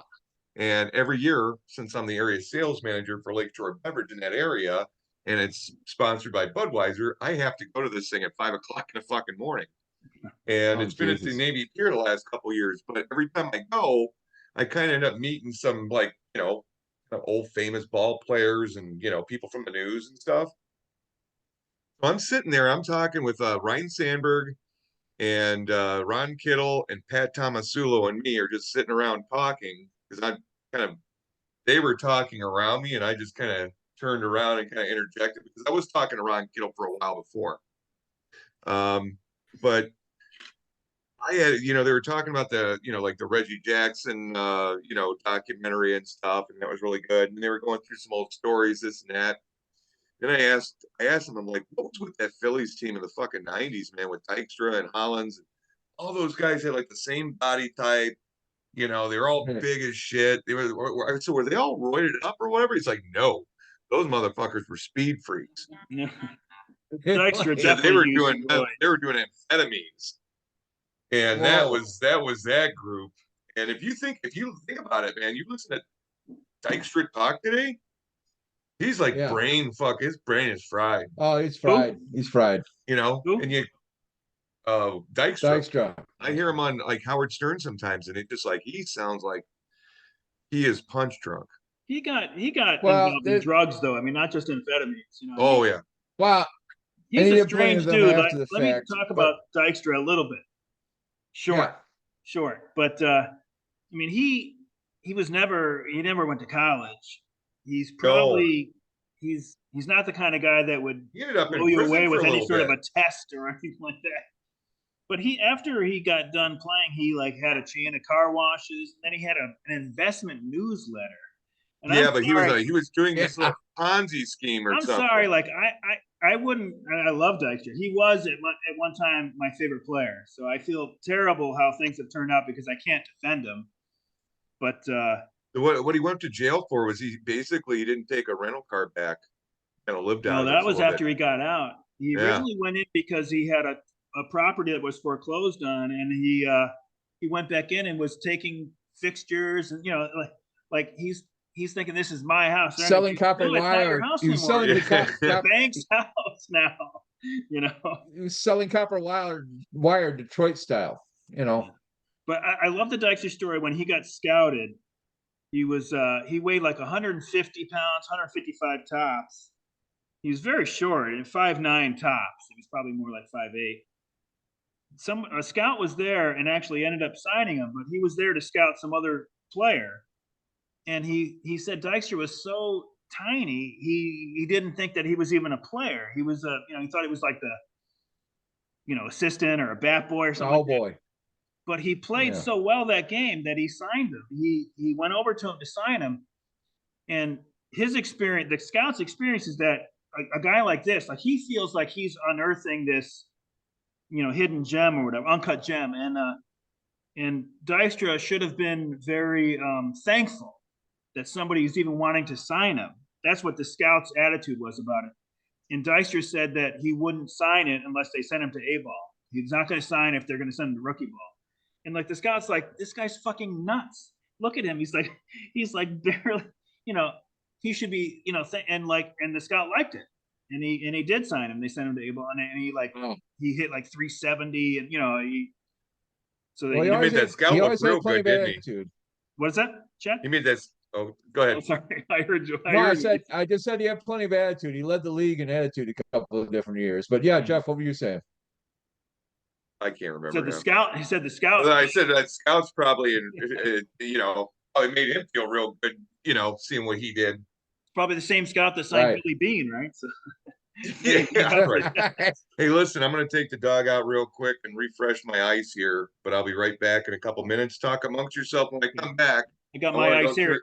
My ice is looking more like water now. I want to go through injuries and moves. Okay.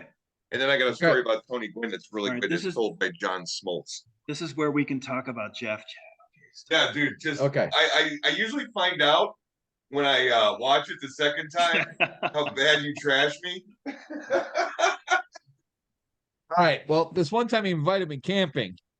All right. Anyway, no. Hey, I did want to ask you this, and then this might not even be that interesting to Jeff. Did you ever play softball with us in DeKalb? No, I played softball for a 4-H and for an FFA group. And years later, Smith and I, Doug Smith, fellow league comrade, figured out that we played against each other in a playoff game. But I was a first baseman, an outfielder, and a pitcher in a league, very competitive league ball. And I was a fast pitch pitcher. And I blew my arm out one time. And that's why when we switched to the league ball, when we were playing, put the semi into semi-pro, when we were putting league ball, when I was a relief pitcher, mostly I played first base by far, mostly, because I didn't have speed for anything else. I had good anticipation of the ball. And you're 6'6". Yeah, exactly. Well, that was it. I never played first base. That's the thing. Well, that was the other thing too. Is we have this other guy, Jimmy, great guy, but Florida State or Miami, right? Yeah, he's the Miami football player guy. Yes, but owner of Fireside Bowl. When Jimmy would be over there, a couple of the shortstop and third baseman goes, I never realized how big you are until Jimmy plays first base. It's like throwing this tiny little dot all the way across the thing. But when I just throw it any old place and you somehow get it, And I was like, oh, that's great. But anyway, long and short of it, oh shit, I forgot where I drifted where I came from. Jimmy, first base. Oh damn. Anyway. Yeah, so I was first base. Oh, that's what I was gonna say when I was pitching. So I blew my arm out with fast pitch, and that's when I realized I couldn't throw overhand fast anymore. Well, what I ended up doing though, yes, there we are. That's me on the far right. That's our serious picture. This is Jimmy. When I threw, that's Jimmy right there with the toggle. When I threw sidearm though, it increased my speed by like 7 or 8 or 9 miles an hour. So I'd throw overhand some, I'd throw sidearm some. I had a slider that's a little bit frisbee-ish. I had a sinker, but mostly all I did was I kept us kind of more or less in a game, and we either were winning by 8 runs or losing by 8 runs. I was the specialist fielder that came in. But in that league, of course, you didn't come in from a bullpen. No, you came in from first base. And when they took you out of the game, put you back into first base, So that was always a interesting proposition in that, level of ball. But yeah, we have 2 different league players in this shot. We have Mr. Doug Smith, who is just to the right of Jimmy Lipinski in the middle, right there. And then we You have guys used to Mr. call him Norman Dapper Lund. Dan back then, right?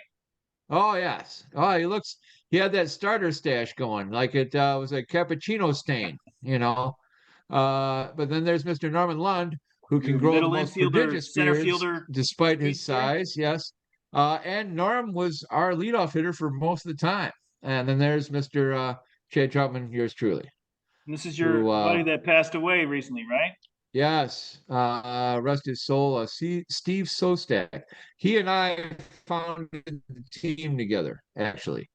We were co-founders. And fellow DeKalb on the top, middle, just to the right, is Mr. Al Casiello, right there. Member of the Renfields and A few teacher at musicians Brookfield in High here, right? School. This guy Fantastic too? man. Yep, he's a musician. This guy? Let's see, he was a musician. And then also just to his right, Greg Sharp, who, yes, His right right. there, good friends of Mr. Sean Pogorski and Mr. Phil Nauman, who is a league member. Very excellent musician. He's an engineer nowadays. I can't remember whether he's teaching or engineering nowadays. But anyway, long and short of it, he had a lot of interest from minor league teams. Which guy? This one? And no, to the right of the guy that looks like an old-time baseball. One more right. Yeah, him. This guy. Greg Sharp is his name. He had a lot of interest from a bunch of minor leaguers. He went to high school with Ken Griffey Jr. and somebody else in Cincinnati. So this is the guy that struck out Griffey in the All-State game or something? State championship game? Yes, he did all kinds of stuff like that. He's the same guy, though, that broke my toe during a game because he threw me a slider to first. So I had to stretch. And not a stretch. It's not a slider, rather. He threw me a sinker to first because he's normally a pitcher. He had so much junk on the ball when he throw it to first. Don't throw me junk when you're throwing to first. Just throw a nice straight fastball. He played short normally. Did you say Podgorski was on this team? He pitched. Then they know this guy. He wasn't, but no, the guy in the middle was one of his best boys. Not him. That guy you're circling, yes, right now, that's him. But the guy on the far left in the bottom row that you're circling, that is Mark Ralston, one of the most insane motherfuckers I ever met. He also pitched, but he's an engineer for ComEd still to this day as a troubleshooter. So if you ever see a guy way up on a tower, 1,000 feet in the air, dangling by 1 foot, that's him. He has that level of insanity in him. He's the one that decides, no, there's nothing we can do. Yeah, exactly. No, Mark is a can-do guy. He's the guy that decides, all right, if I take a roll full of pennies and stick them in here, this $1 million operation will keep rolling along for another day. No, he's that sort of guy. Who's the guy with the birth control glasses? Yes. He's a musician. No, and Mark often does wear glasses. But yeah, he was a musician. And he was not a great player, but he had a lot of enthusiasm. I love the guy. But yeah, that Greg Sharp guy threw me a sinker at first. I stretched out. It went off the tip of my glove and hit me right in the foot. And that's where Jim Lipinski still quotes me to this day, is because it broke my big toe. And when we got to the bar later on, actually, we were playing Steve Albini's team, the Electrons. And we got to the bar and we're drinking with Albini's team. And he's like, Chad, so-and-so, so-and-so, we're talking about stuff. And he goes, how you feeling? You're limping around a little bit. I said, yeah, I think I broke my big toe. And he goes, come on, take it off. We'll take you down to the hospital if you're feeling poorly. And I said, and Jimmy was standing right next to me. I said, no, if I take this shoe off, I'm never getting it back on. I just got a shoe full of badness. That's all down there. It's just going to be a mess of blood and swollen tissue. No. And yeah, and sure enough, yes, I did have a shoe full of badness. But that's a great name for a band or an album. Yeah, well, Steve never used it because I said it right to Steve Albini, but Jimmy laughed. And so later on, he goes, well, what do you got? You got a shoe full of badness? Yeah, it was a shoe full of badness. Chad, I've got a surprise. I tell you what. Go ahead. I wish I knew you back in these days because I would have loved to have been on this team. Oh, it was great. It was so much fun. and really competitive too for its era. What year was this? We started in I think like I don't know, 97. I did it for 7 years. The team still exists to this day, as a matter of fact, the Humboldt Park Red Oh Sox. shit. Yep. Doug thought this But this picture one was we more were sponsored 95-ish. by Black Beatles, so we were the Beatles. We were the Beatles for 2 years. And then we were sponsored by Bite Cafe, if you remember. So we had Bite Bees, and then we were the Black Beatles for 2 years. And then we just went with the Humboldt Park Red Sox, and they're still the Humboldt Park Red Sox Bike Cafe's that place that was on to this day. Western. Wasn't it Rodney was the guy behind the cooking there? Yeah, Rodney. Yep. He was a good part of it for many a year. I Who shouldn't opened s- Heritage I later on, shouldn't another say fantastic I shouldn't restaurant, but say then he that. left there. Sorry. Go ahead, Lou. I shouldn't say that Doug said this was 95. That's what I thought that he said. I thought it was like 95. It could have been No? 95, but this is about our third year doing it, so it's probably about 98, I'm thinking. Okay. I'll tell you what though, the one guy in this picture that makes me think of like the 1950s is a dude right in the middle next to Doug Smith. He looks like he's like an old picture of Louis Aparicio or some shit. I thought it was like Hank That is Greenberg, Jimmy like Lipinski. late 1930s or something, right? He Oh, looks like a 1930s. ball That's player. Jimmy Lipinski. That's Jimmy Lipinski, owner of Fireside Bowl. You know him. See, I've met him I know who he before. is. He's a little bit older than all you guys. No, he's actually younger than me. Oh shit. That's why I quit. Yes, that's why I quit the goddamn league was because we started getting too many ringers because scouts were coming to the playoff games. Scouts were. I like talking about MLB scouts. So guys from other leagues started saying, "Hey, we'll pick guys up just for the playoffs because we know there's going to be pros there." You know, so they started putting a full roster. And we used to have traveling bands because we were half of us were musicians or artists or writers or whatever. So we always had like a John Smith and Mark Douglas or whatever. So if bands were on tour and they wanted to play, shit, we'd stick them right in. We'll play a couple innings, whatever. And half the time we'd show up with like 9 guys. So we had no choice, or 8 guys. We'd have no choice just to play because this team. Even this Meatloaf played on the team one time, right? Right. There you go. For example. That's a joke. That's a joke. Yes, but he insisted by playing at night because he wanted to play by the dashboard lights. He was trying to get him to play, but then he kept saying, "Let me think on it." Chad, let me think on it. I brought up Meatloaf because he was a big fantasy baseball player. Did you know that? Did you ever see anything about Meatloaf? He was obsessed. He was in multiple leagues. And, no shit. Yeah, even on tour, keeping track of his roster transactions and stuff. Awesome. But long and short of this story, and I'll do the short version. So that we had to have actual leagues, actual rosters on our leagues that were real names with real people. And while that we kept it pretty legit before, this time we had to have dates of birth, height, weight, description. Everybody knew everybody in the league, as it was anyway. But now you had to have height, weight, and age. Well, yeah, because they knew you were bringing in guys they didn't know. Well, no, it wasn't us. It was some of the other teams bringing in ringers for the playoffs or for the playoff stretch because we knew there's going to be pro scouts for the last few games and for the playoffs. That's why they're doing it. That happened to me in softball one time, and Jason Kipnis actually showed up in a playoff game against us after the Cleveland Indians were out of it. We're like, what the fuck? Right. Well, there you go. Well, that's why we were joking. We should get Mark Grace to come down because one of the guys, it was a bartender replacement for Mark Grace used to come a lot. Anyway, there's the guy right in the center, Scotty Manzik. Anyway, so long and short of what I'm trying to get at is this. So they released the roster, and this is why I ended up quitting, was the only guy in the league in my last year that was older than me was a player coach, and he was 50 goddamn 6, my age right now, which I don't look at when I got my beard off, but right now I totally look at. But he was 56 and he's a player coach, and I was the second oldest guy in the league. So when you talk about whether Jimmy Lipinski is older than me, no, I'm still older than him. But I ended up finding out not only was I older than everybody on my team, I was older than everybody of the couple hundred guys in the league. So and the kids were just about to be born. So that tells you when I quit. I played for the first year after they were born. So 18 years ago, I quit this league, this team. I quit the whole league in general. I did get a couple calls from a couple other teams wanting me to come to play. But the thing is I wasn't good enough to actually. They wanted me for my goodness. They wanted me because I had a reliable car. I showed up for every game. I was tall, and I hit for average. I did And not you hit for had power. a hell of a soul patch. Well, at Yeah. that time I did. But also, you know, when I talked about mutton chops, look at those mutton chops. That's below chin level.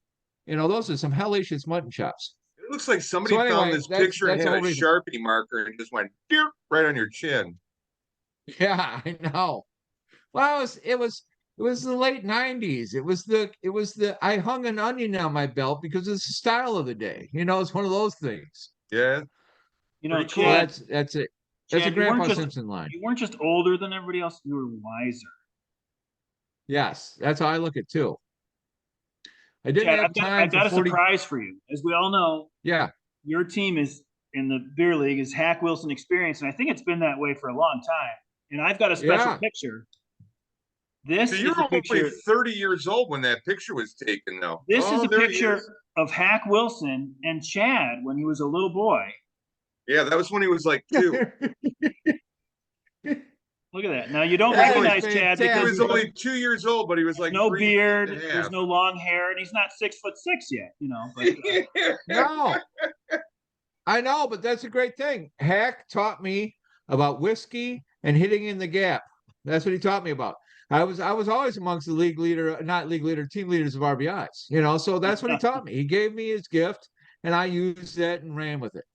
now Hack Next, Wilson he was not very tall, right? He was kind of small, no, wasn't he's he? like 5'6" or 5'8", something like that.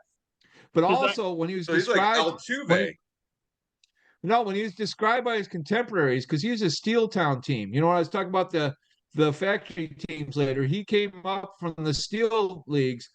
They said his hands were like shovels. And one time they were cooking at one of the Cubs players' house, and they had been cooking sausages in this pan all night. So it's like almost it was definitely orange hot. Fell off the stove, and granted, this is an anecdote, but now our hearsay, legend.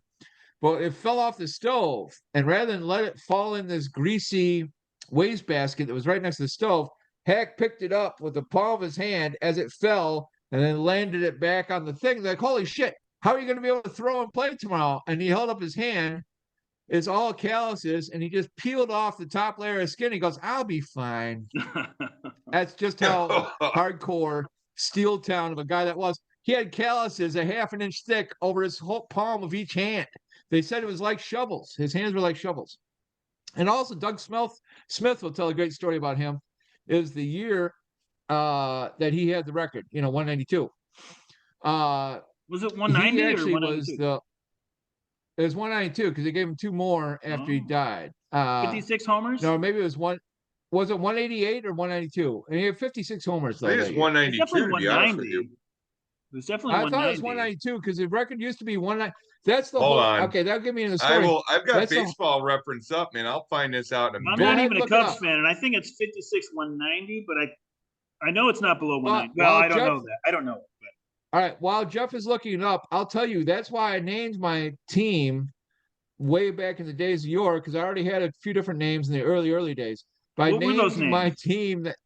I named my team the Hack Wilson Experience because any guy that can get 2 extra RBIs from beyond the grave is the guy that I want to name my team after. Because that was the thing is they found 2 RBIs in him, which they couldn't do with a lot of guys.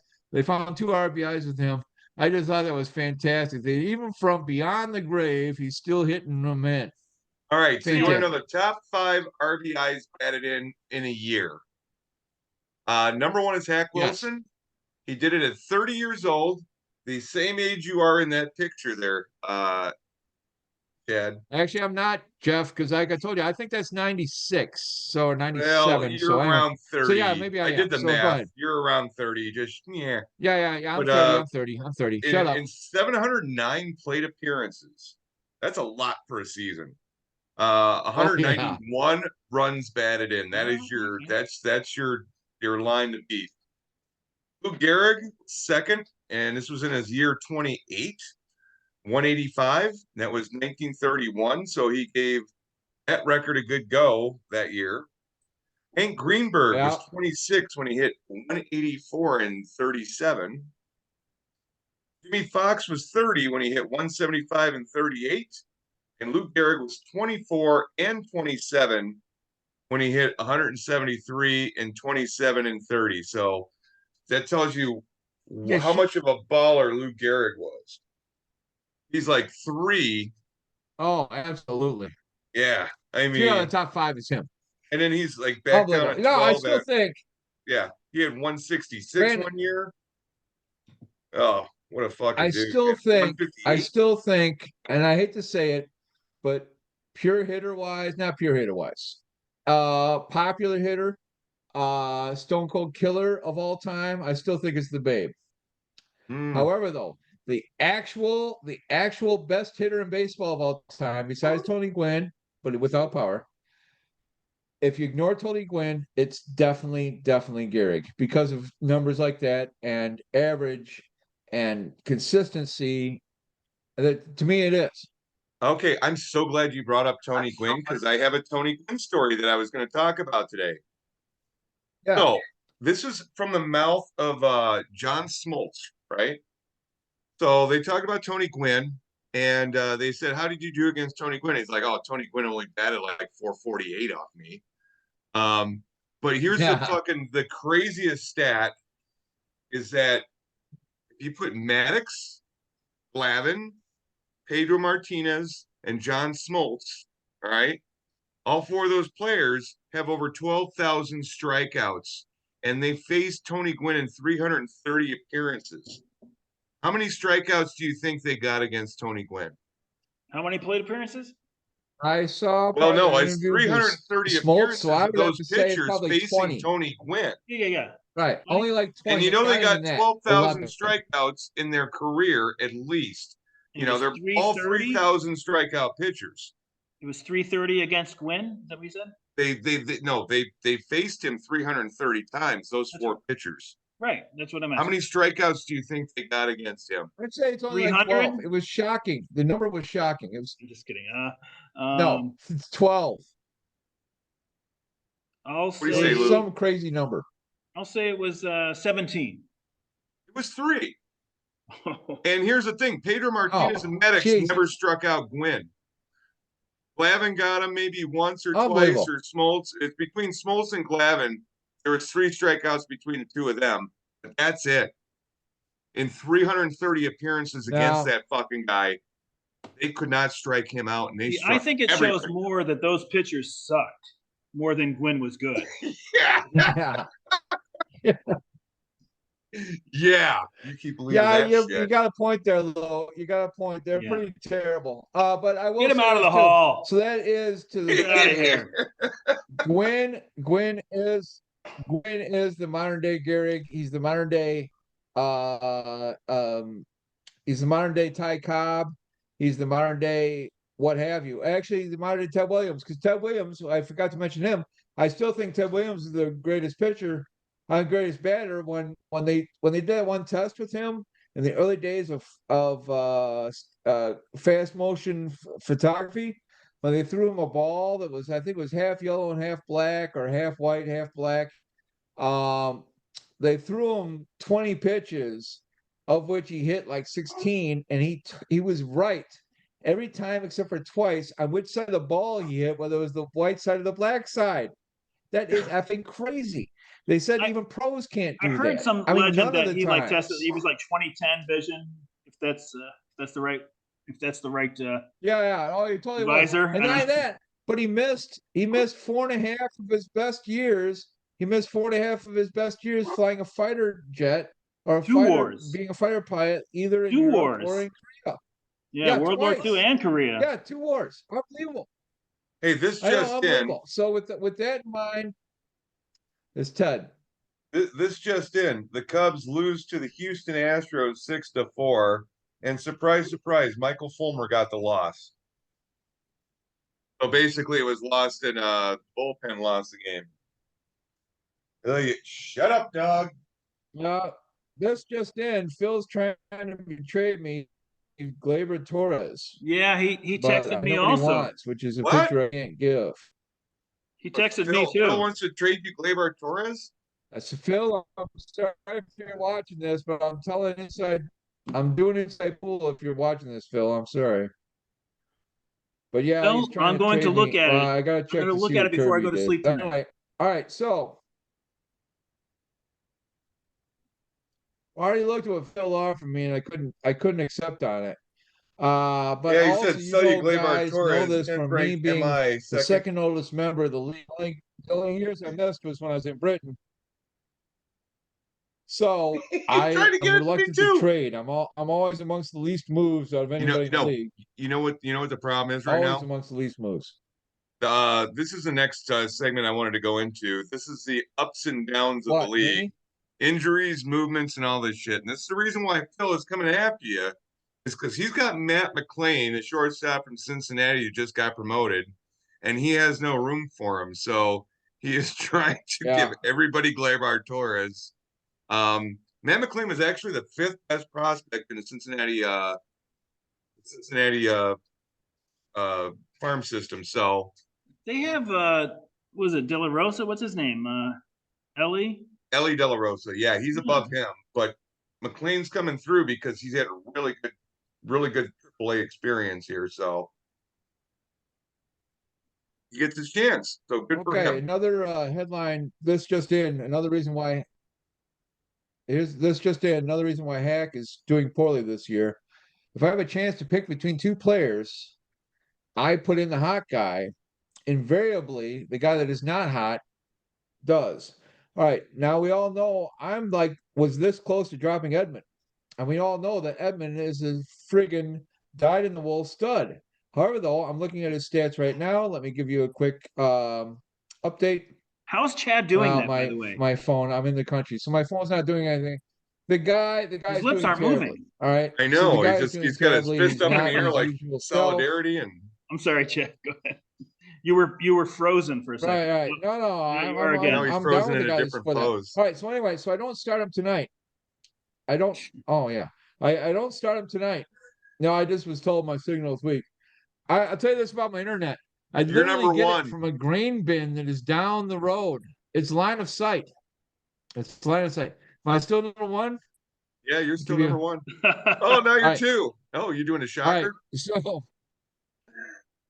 all right. No, that's all right. No. Anyway, This is a Edmund gets spocker, actually. 12 tonight. I don't start him. I don't start him for the dubiously powered Dubon from Houston. Dubin, Mauricio? who does get 5. But Edmund, who has been hitting better, gets friggin' 12 tonight. Where is he? Sitting on the goddamn bench. That is the story of my league this year. Is when I started getting too many innings, I sat a couple guys. If I sit a guy, it's automatically high teens, low 20s. Automatically. Oh, dude, you didn't get fucked Frustrating last as week like hell. I did with Justin Steele.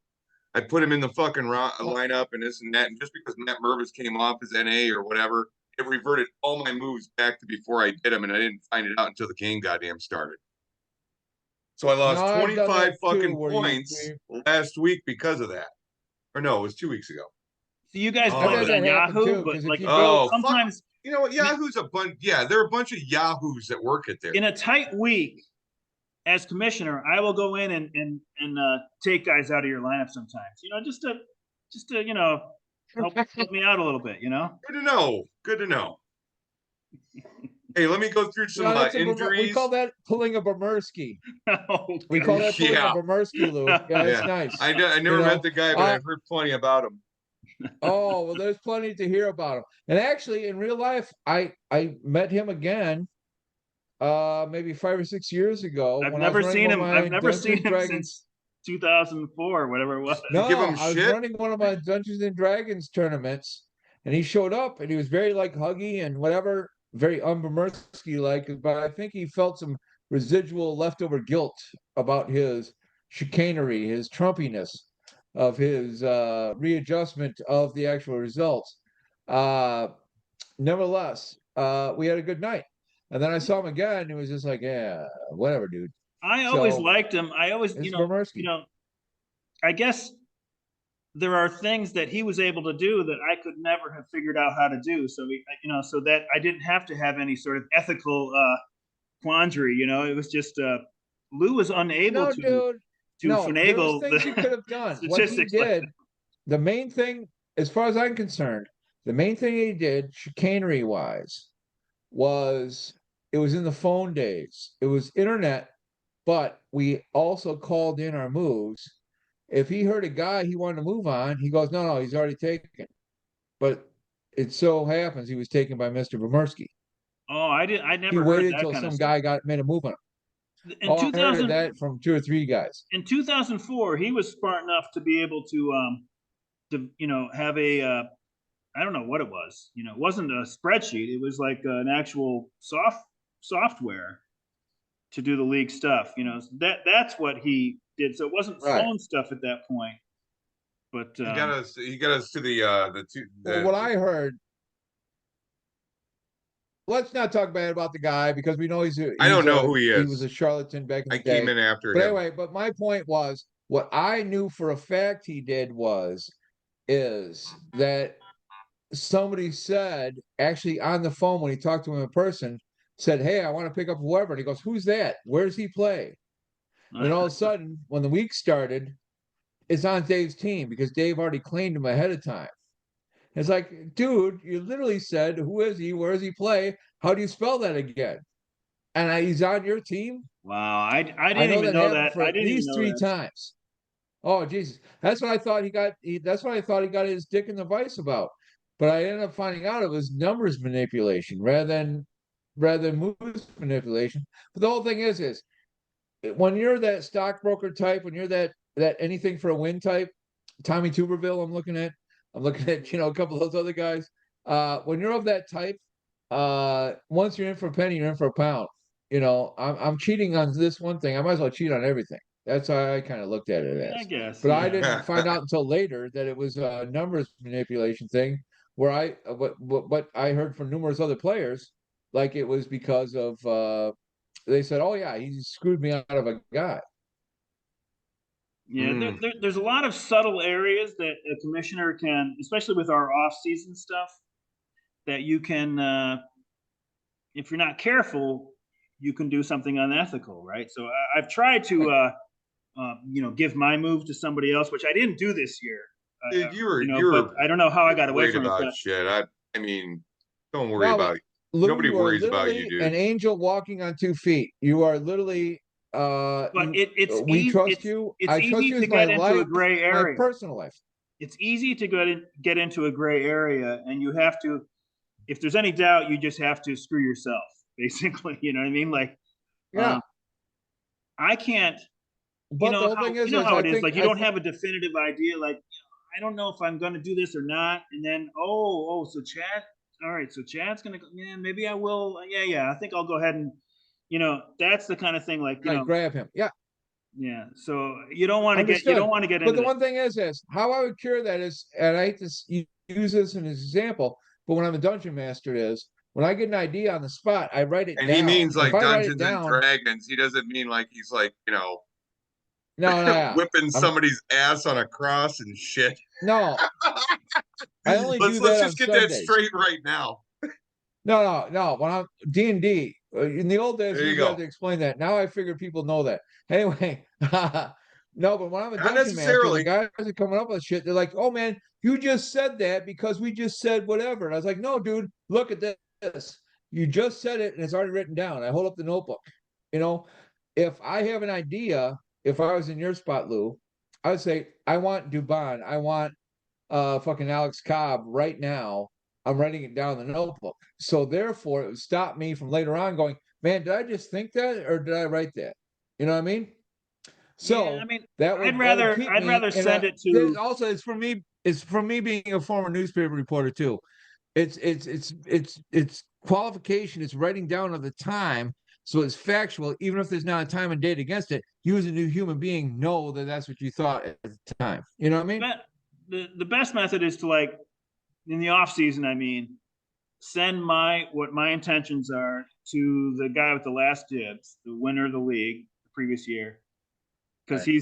he's going to have last dibs, and that's just better for everybody. I didn't do it this year, I don't think, but I should do that because it just, it eliminates any.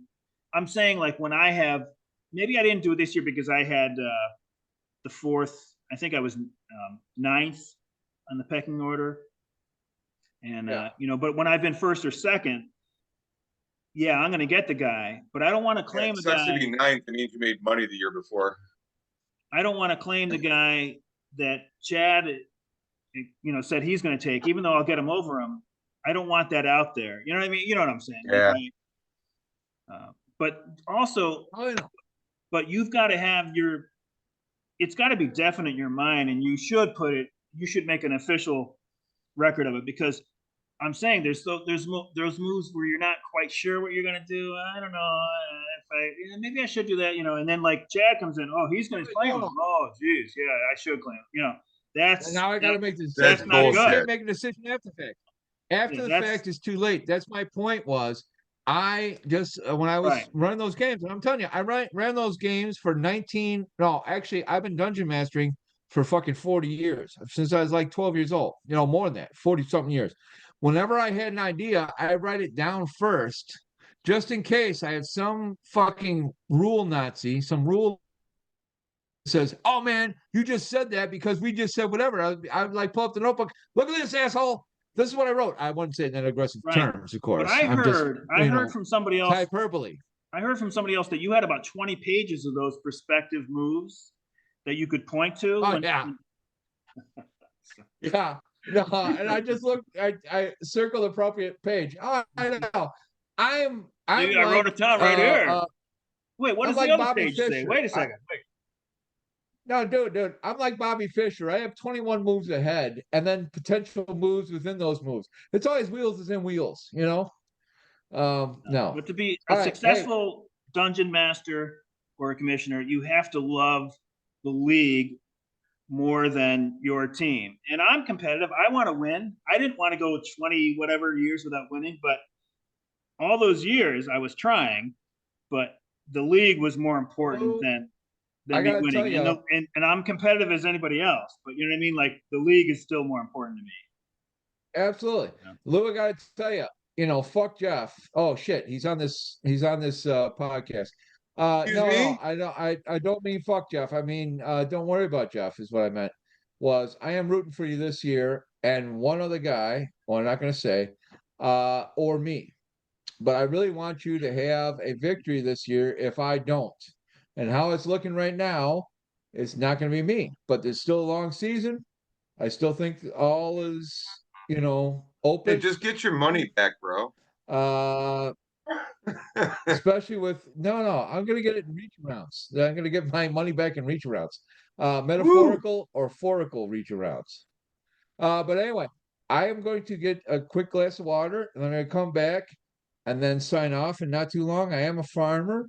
However, though, I see it's 10 o'clock Central Time, but I don't wake up at quite farmer times. Actually, my other farmers mock me with harsh looks and shakings of heads because I have trained my animals not to get aggressive about feed until 7:30 or 8 o'clock in the morning, which if you're in my line of work, if you're not out there at 6, what the hell are you in this business for? I'm still a bartender at heart. I'm still staying up until midnight. So that's why I wake up at like 7:30, 8 o'clock, so I can be out at the farm early, but not farmer early. But that's also why when I work my 14 hours, when Gunsmoke comes on at Me TV at 12 or 1, I eat my lunch, I take an hour nap, and then I get back to work. That's how I can work 12 hours a day. That's the only way I can do it. Anyway, I'm going to go get my water. I'm going to come back and then sign off. But I'm going to sign off with a flourish. You guys feel free to talk about me. Lovely. Thank you for inviting me. I'll be back and I'll talk for about another 10 minutes and then I'll sign out. All right. Yeah, I was going to say that they might be making fun of you too because you mow down that section of your corn and you build a baseball field. Yeah. Well, they it just so happens that ironically, I am doing a similar thing where I am not renting out good bottom, what we call bottom land, where the black soil is 3 feet thick. I'm turning it into pasture. which is what you turn the shit land into, so I can feed animals.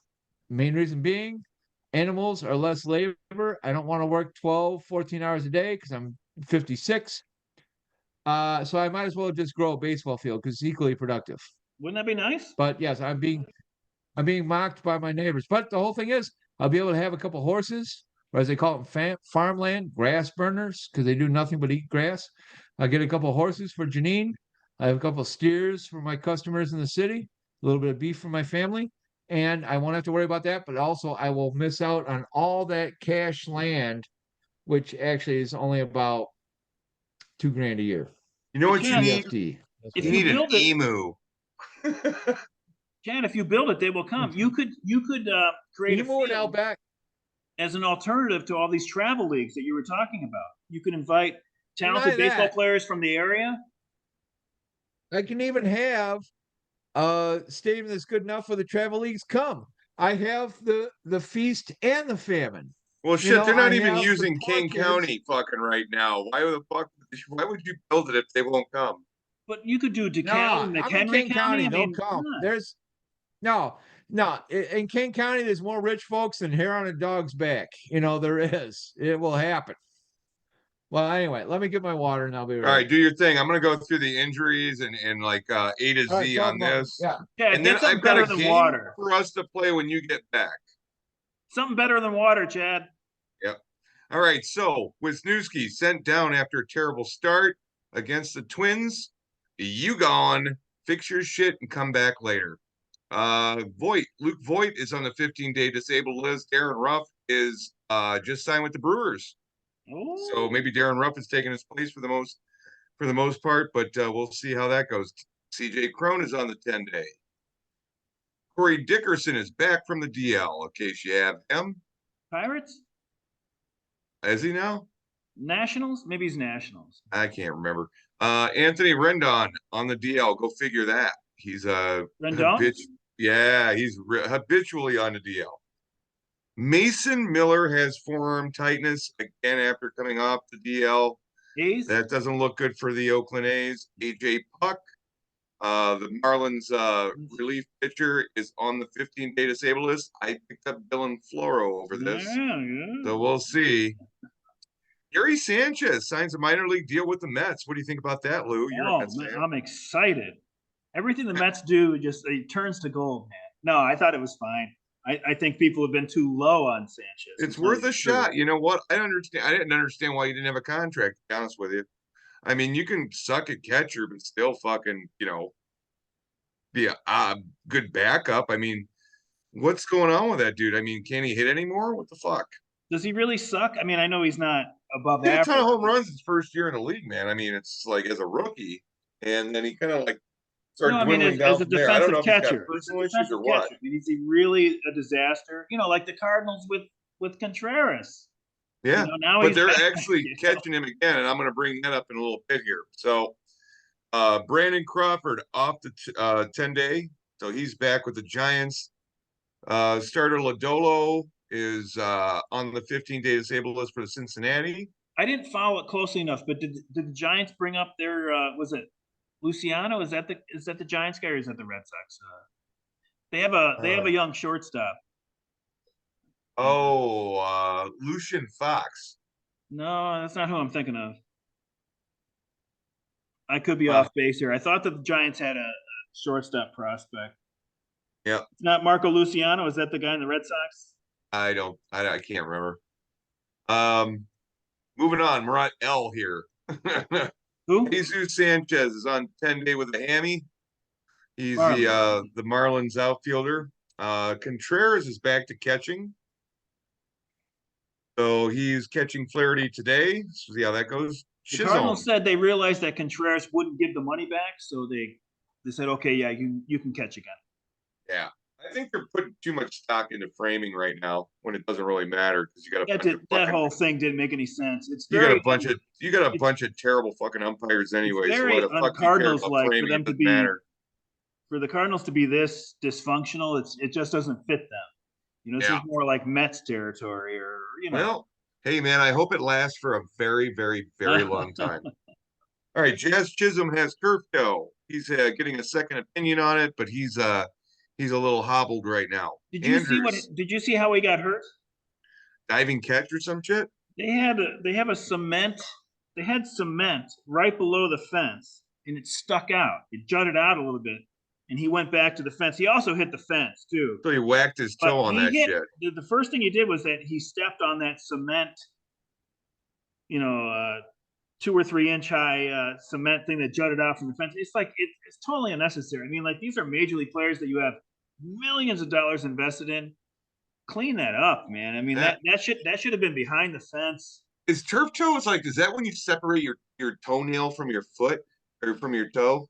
Turf toe, always thought was a more of a chronic condition from playing on turf a bunch, So I don't know if that's an accurate representation of the injury or not, but I have no idea what. or if he fucking didn't turf even toe get is. hurt in that play that I saw.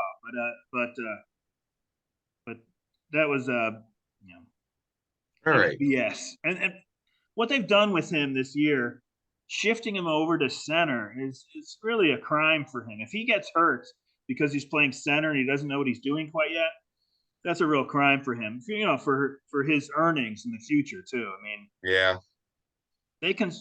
I really liked that they hired that Kim Eng as the GM. I was totally on board with everything, but this offseason didn't make a lot of sense to me. And Luis Arias is doing great. Oh, that guy's fucking great. They stole him from the Twins. But they take Segura and they put him over at third. They take Chisholm, who probably I would think you would have more confidence playing him at short than center field. They put him in center, and they use like Joey Wendell and Birdie, stolen base king at short. It's like they're doing weird shit over there. There's more things that can happen to you in the outfield that can happen to you in the infield, as far as like getting hurt, and that's Especially a lot of it sliding up. He doesn't know what he's doing balls. out there yet. You can see replays where he's taking terrible reactions, terrible routes, and that play. If you see it, if he's hurt for a while, they'll show that replay.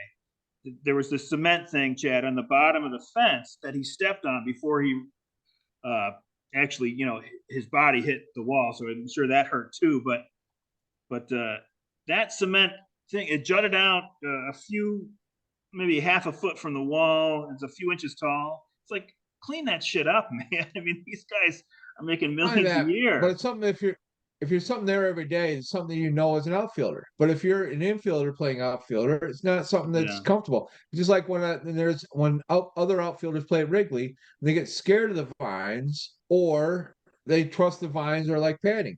You can go either way too far, but the same thing. You just have to be playing out there all the time or playing in the outfield all the time to know what the trouble is. But yeah, that's exactly that situation. Everybody else that plays there every day knows it's a lip. He doesn't know it's a lip. I've got about 10 more of these to get through, and then we got this little game to play real quick. Are you talking about drinks or are you talking about the injuries? Oh, okay. No, I'm talking about injuries here. Okay, Bentley was shut down due to right shoulder inflammation. Right. Kepler is on the 10-day hammy. Andrews is on the 10 days strained oblique. I picked up Kepler. Drew Rasmussen is out for another 2 months. That's a killer. Flexor strain, not good. Horner is on the IL for a hammy. Altuve is starting his rehab assignment, so you might get him back, whoever's got him. Tyler Mahle, Minnesota pitcher, is getting Tommy John. He's done. Royce Lewis is coming back. He's started his rehab assignment. The Rangers DFA Ian Kennedy. Goodbye. Last now, removed from a rehab start, so it's going to be a little longer for him to come back if you have him. Corey Seager started his rehab assignment. And Yuri Perez got his debut for the Marlins. Now, what I wanted to do with you guys, there is this list of 20 players that could retire after the season. I want a thumbs up or thumbs down on each one of them. So starting with Miguel Cabrera. Right. What does that thumbs retire? Up mean? Huh? Oh, okay. It means that he's going to retire? Does he retire or does he not retire? So these are all the guys that could be up for retirement this year after the season. Miguel Cabrera, is that a thumbs up or a thumbs down? Cabrera, what Lou said is thumbs up means he retires, and thumbs down means he retires. Thumbs up means he retires, thumbs down means he plays another year. Cabrera's contract with the Go ahead. Tigers is up now. It's an option after this. Yeah. Team option after this. I think he's retired. I'm gonna go thumbs up. He's retired. But his contract is it a team option after this? I think year, this or is it his all last done? season. This is his last year of his contract. To be He'll honest with you, retire. He'll retire. Yeah. I think he retired too. Adam Wainwright. He'll be gone. I think he retires. Sure. I think he's No, going you to think he stay. sticks I around, think huh? he's going to try again. He's too much a No, gamer. he likes much of a singing gamer. too much. Nah, not after a year with Wilson Contreras. That's true. That's true. I never brought in the Contreras factor. You're right. You're right. So I'll go like this. How No, he'll be gone. He'll be gone. about Nelson Cruz? Should be gone. I don't know if he will, but he should be gone. I think I he think he's retires gone. after this year. I think it's over with. I'm gonna just do thumbs up for the whole list. I think. Rich Hill. That's almost like a no-brainer. He's like Yeah, kind he's of like got to be gone. He can go like what, 3 innings now? Yeah. How about Evan Longoria? I'm probably gone. I mean, I don't know who else will take him. Yeah, I think so too. Charlie Yeah, he Morton. wants to play. Just what Lou said. He wants to play, but who will buy him? Yeah. Nobody. Yeah. You know what? Let me share this screen and I'm just going to roll through these. It's fine. No, All right. you can say it off. You guys see We're that? fine with you saying it off. What about Charlie Morton? I don't know that he's done. I don't know. I'd put 39 a years old. medium. I think he's got another year or two in him. The Rays will get him back. He can, you know what? He can end up being a relief pitcher or something. I mean, he's still a starter right now. And not that, but also got somebody like Casey might pick him up. Sam Fran, who does Somebody who wonders needs a with washed-up dependable starter. guys. He's going to, I have a feeling Charlie Morton is going to be the Jamie Moyer of our days. Of like this. He might not be, but he could be. Yes. I think he will. Yeah. It just seems like Andrew McCutchen. Do you think this is his swan I think song he's coming not- back to Pittsburgh? I think it's it all depends on the rest of his year. I think it's If his he, swan because song. he's Yeah. back in Pitt, if he bats above 275 and has more than 18 to 22 home runs, he'll stay. Yeah, I I agree. think he'll go too. I mean, he's on my team. What about Zach I like Greinke? him. I think he's done. I think so too. He I doesn't think he want just to, came but he back to will be. Kansas City to do them right because he didn't do them right in the first place. They showed tonight Right. that he's one of 5 pitchers who has struck out 1,000 different guys. Wow, I bet one Wow. wasn't Tony Gwynn. I mean, that's kind of stat is sways toward modern pitchers, right? More teams, more players per year. Yeah. What about Steven Strasburg? I think this guy is one of the biggest busts of all time. Well, he's not going to retire this year because he's still got like 2 years left after this. I think. Sorry, I meant It's this. just, you know what? This is a guy who just like really fucking didn't earn his goddamn money. Sorry. Even if you're hurt, I don't give a fuck. If you can't stay fucking healthy, get the fuck out of the game. What I think is going to happen with him is exactly that, Jeff. He's going to quit for a year and say he's retiring, but then 2 years from now, he's going to make this big comeback. It'll have 3 games of good pitching and then be a big fiasco with an $8 million price tag. That's what I think is going to happen with him. I don't think that the Players Association would let him, opt out of the rest of his contract. I mean, it's guaranteed, and he won't retire this year. Oh, What about Johnny Cueto? Yeah, I think he's done. I think he was brought in to help the young staff, and he hasn't been there since the first game. Right. My guess is he gives it up. And the Sox, Corey Kluber. The Sox were lucky as hell that they got the year they did out of Cueto last year. Oh no, they got a really good year out of him. That really they had 2 spots that could have been disasters, and because of him, they only had one that was a disaster.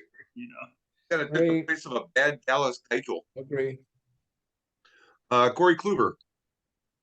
I don't think he'll retire. He was on my team. I don't think he's on my team now, but he was on my team. The Reds bring him back, but he's running out of time. I don't know enough about his details. I can't retire. commit. I'll do thumbs down on that one. Mark Melanson. He's been around for a while. Yeah, he may as well retire. I don't know. I think he'll be he's around. done. I think he'll stick around. Somebody don't always think wants a one inning a game guy here. It I takes think two to he's too much of a tango, though, right? gamer. I mean, like even if he wants I to think collect he's the paycheck again, you got to have somebody that's going to do it. Yeah. Yeah, but What'd I you say, think he's Chad? too much of a gamer to quit on purpose. I think he's going to be forced to quit because he just doesn't have the stuff, period. And nobody's going to sign him. Gibson is Yes, only that's on my a point. 1-year deal.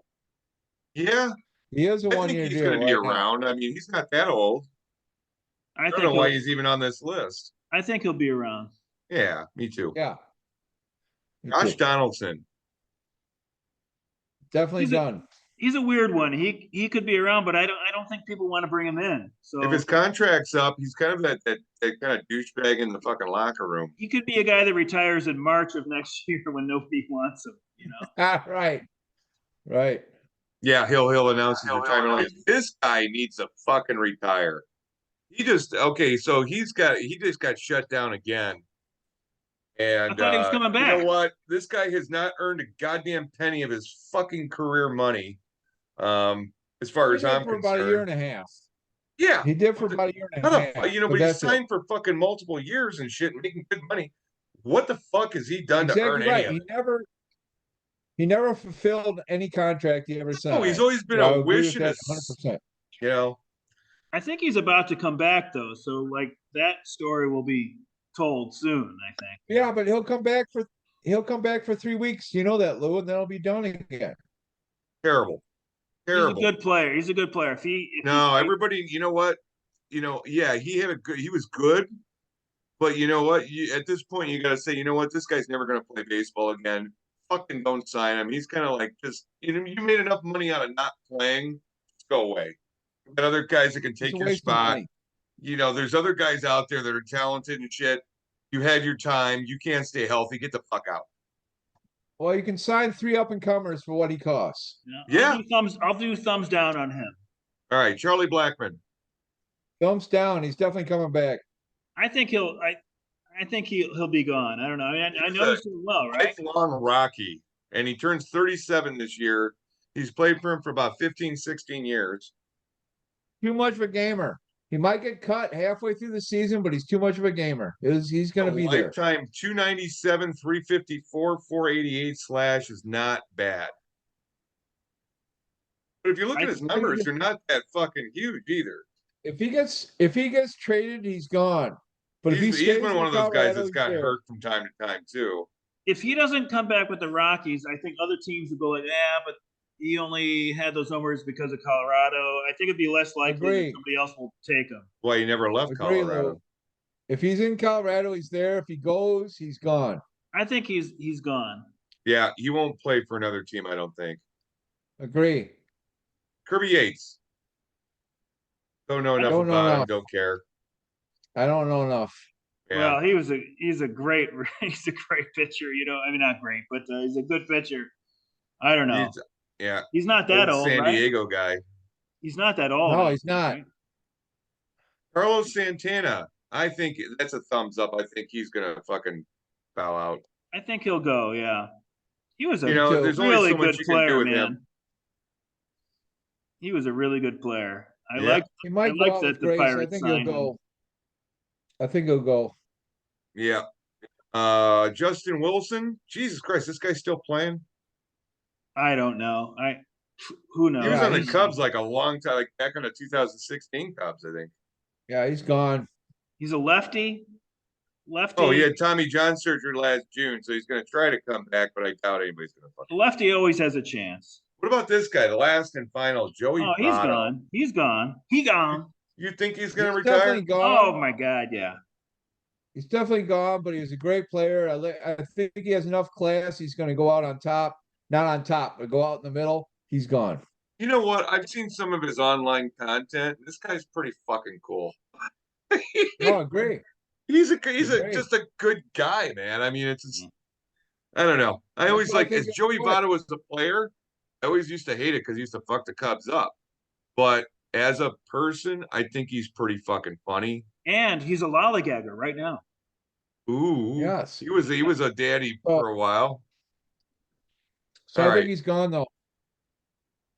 Well, that's enough of that. I had a couple more things to talk Speaking about. of gone though, One was Mookie Betts not wanting to stay in a fucking haunted hotel, so he got an Airbnb. I think that's pretty goddamn funny. It lets you know Mookie Betts is scared shitless of ghosts. it's another flatlander Oh boy, that was hard to decipher. story. It's just like, oh, come on. You can tell, again, half these guys go to college. When you're talking about the MLB, it's like you have an MLB education. Come on. Yep. But And then again, Otani, go schmoes, yes, that's fine. and then I Otani passed up Babe Ruth as the guy with the most strikeouts for a two-way player. So he broke that record. Oh yeah. was gonna say that I think dead people. It only took a number of years I where Babe think Ruth dead only did people make 3, fun of so us. still. I think dead people make fun of us for believing in ghosts. I do. Yeah. I think they sit around like we're watching TV and like they're just watching us, and they're like these fools. They have no These idea. jagoffs. Look at And these jagoffs. the very last Doubting thing I the was going to talk supernatural. How about dare you? is that college coach that put the listening devices in the helmets. Did you see that? No. So Oh. some college coach that just like resigned because he basically outfitted all the players' helmets with like listening devices so they could tell them like what the fucking pitch was coming and shit. It's like you just saw that fucking Astros got their asses handed to them Oh, I over thought he, like he cheating. was like masturbating. Why are you to it or going to something do like that? Like you're Yeah, not that's going to possible. find out. Like the base Unbelievable. coach or some player is not going to hear in his fucking ear of his fucking helmet. Dumb, dumb, dumb, dumb. But also that just shows you, at least in NFL and NBA, the guys were required to go to college. Sometimes the general stupidity of MLB players, I'm talking in a real life, everyday situation, really astounds me. However, though, I do think they're the most real life people out of all the athletes. I mean, Yeah. besides hockey, of course. But I do think that most real life guys, like Mickey Morandini, he might have been right, he might have been left, he might have been a jag-off, he might have been whatever. But I can just see Mickey Morandini down at the end of the bar and be like, hey, man, Phils are on. And I'd be like, yeah, okay, let's watch the Phillies. And we end up having a 4-hour conversation, really be awesome. We'll fight some redneck, and then he'll end up giving me a ride back to the farm. I can see that with Mickey or whatever, what have you. I can't see that happening with an NBA player or an NFL player. I can't see connecting on a human level. You know what I mean? Yeah. But it's all a Baseball matter players of, are more like us. yeah, But I think absolutely. if you encountered an NBA player and you got through the whole entourage thing, and I think at the core there'd be forget it. Yeah, if it was John Morant, you'd Could end up be. with a It gun could in your be. face. No, let's not go that far. But I do think there could be with the NBA player. But the whole thing is they are so insular because there's so few of them, for Yeah. one. But they are so insular and insulated from the surrounding actual reality. I'm not sure how much of them experience reality, because even by the sophomore year of school, if you're 6'11", when you're a sophomore in high school, you've already been treated differently your whole life. I mean, for your whole career. So then it's automatic. Whereas a baseball player, you're just some schlub that happen to be like you're talking about with Dexter earlier. You're just some schlub that's like 5'9", 140. But it turns out you're Ted Williams. You If know you don't what know, though? One thing I do, they blend in. Is my one thing point. I do seriously think that is like once these players retire, they're a hell of a lot nicer to the public than they were when they were a player. Oh, a bunch of them are. Except for Yep. Hawk Harrelson, It's except just, for well, Hawk the Hawk. Harrelson was They doing are. the announcer shit, so he was still in the game kind of technically, Yeah, he's still a Jag, no matter what but I happens. mean, All like a right, lot of hey, these players, once they retire and stuff, and then the fucking onus isn't on them, they kind of want to stay relevant, and then they start acting nicer to the public. Um, some more. do. I think your All retired right, here's players are a my. lot more nicer to the public than the players that are playing the game right now. All right, but say whatever you want about people. But here's my story before I got to go. Okay. My uncle, who was a HR guy and a numbers guy, he for my birthday took me to a Cubs game, and I knew I was going to the Cubs game. That's all I knew. And I was a little kid, farm kid, never in the city, et cetera, et cetera. You know, even though I lived in Chicago for 27 years, at that time, no experience with it whatsoever. This is back in So the he says he's 50s then, taking me right? a cup. What's that? Back in the 50s then, right? Yeah. I think it was 52. Okay. Eisenhower was just giving up the White House. Oh, nice. He was making a All deal right, with so the anyway, aliens. yeah, exactly. So anyway, my uncle's taking me to the game, and it literally was the 70s, though. That tells you how long ago it was. Also tells you how different players are when I get into my story, if Lou will let me. Um, I kid, of course. Is anyway. I'll drink. So my uncle says, "Hey, your mom says you need a new pair of shoes," and I'm like, "Yeah." So we're going up on Clark Street, you know, someplace well north of Wrigley, and he says, "All right, now sit down." And this is 70s, of course, where the guys wait on you and everything happens, etc. So I sit down and I see my Uncle Mike. It's like making various hand motions or whatever. So this guy comes out and he starts waiting on me. And right after he brought me out and he measured my foot to see how big it was, and granted, even though I was only in fifth grade, I was still almost 6 foot tall. Did he give a plaster mold of it? Yeah, no, yes. Like He Bigfoot? said, "Oh, we got a Sasquatch." No, no. But he said, so then I look up and I actually looked at the guy in the face for the first time. And I was like, it's goddamn Don, goddamn Kessinger. We were at his shoe store. They had his north side, and that's what he did during the off season. This guy still worked in his own goddamn starting shortstop for the Chicago Cubs. So Don He looked like Kessinger a waiting shoe on me. salesman, by the way. Yes. He was married to a girl named Peg, so it fit. Anyway, fuck both you assholes. All right, so I mean that as with brotherly love, comrades. But anyway, so Don Kessinger ends up giving me my new shoes, and we bought them. My uncle bought them for me, and he goes, I'm taking Chad to the game. Well, hey, make sure you go to the players, locker room.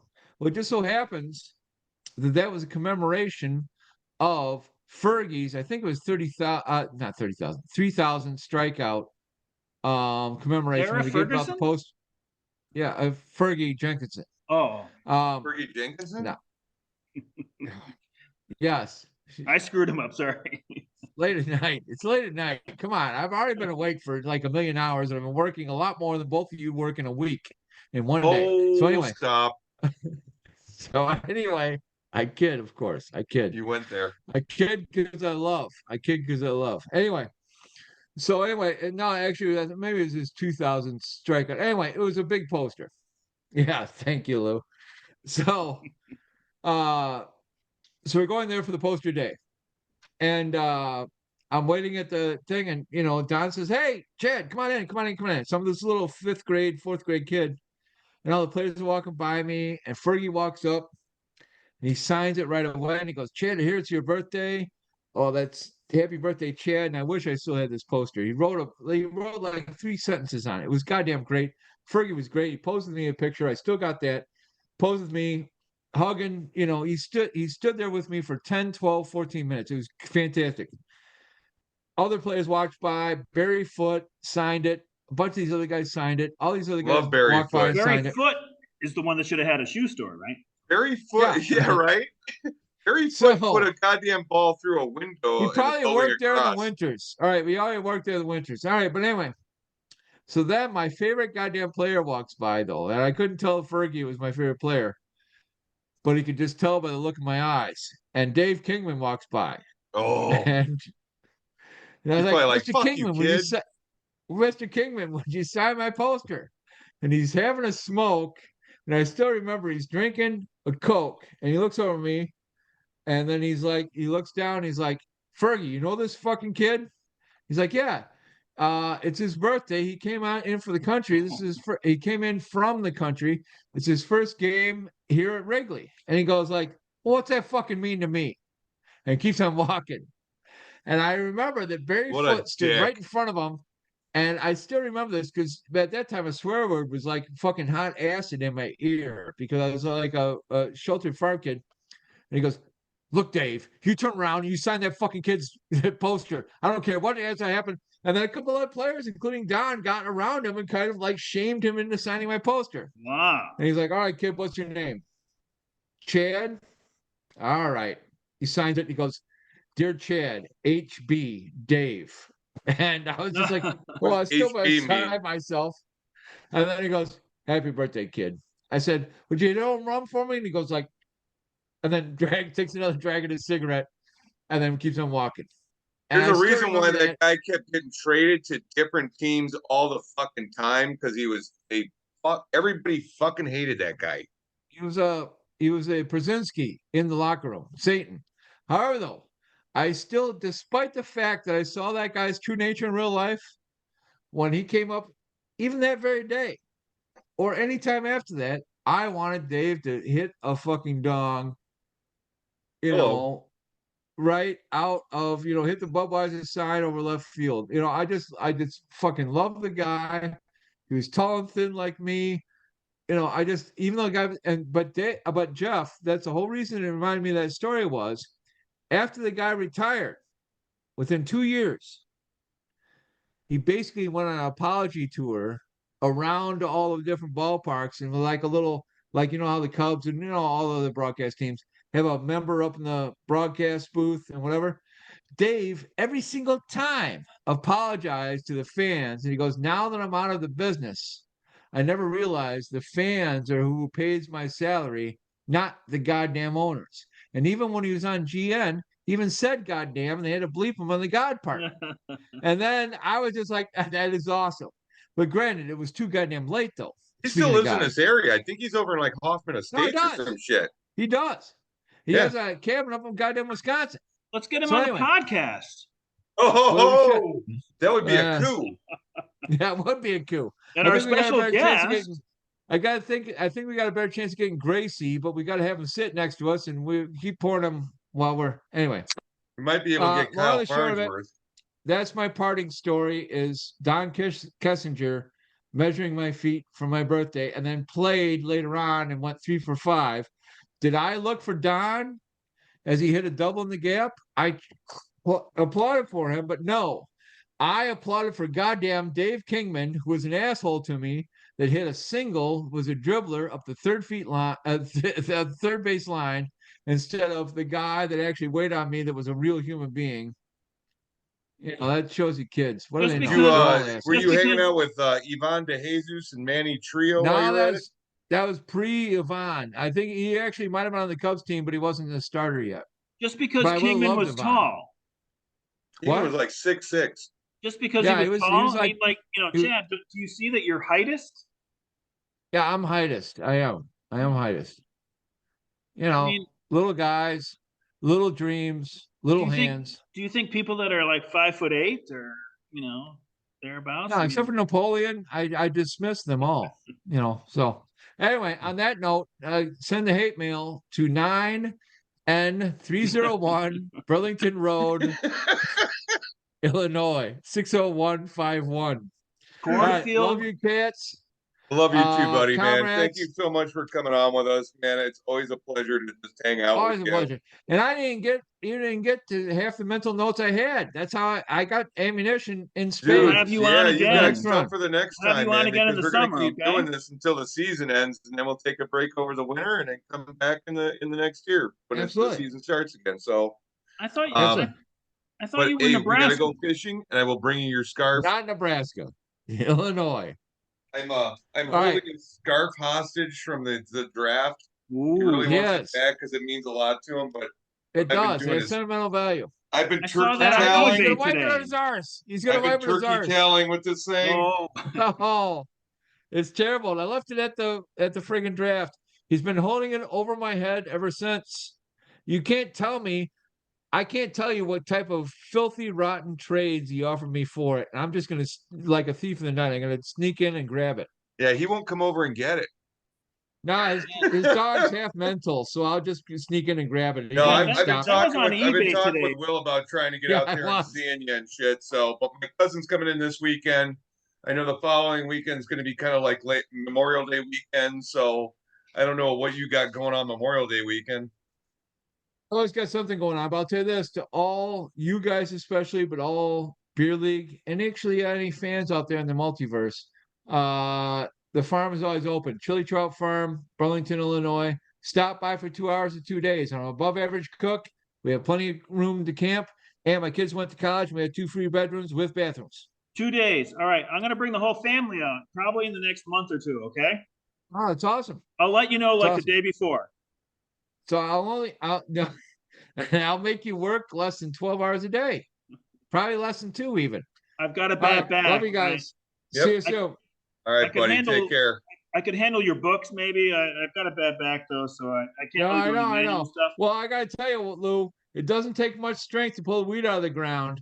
But the whole thing is, by the 4,000th time you've done it, then it takes strength. Yeah, you can barely pinch your hands. As a matter of fact, I can't even see it. But my hands are dirty as a Frenchman, and I've already washed them twice. This is what happens to you as an actual organic farmer. They look Well, that's what clean on happens when camera. you're wearing a All hat full of things chicken are shit. manual.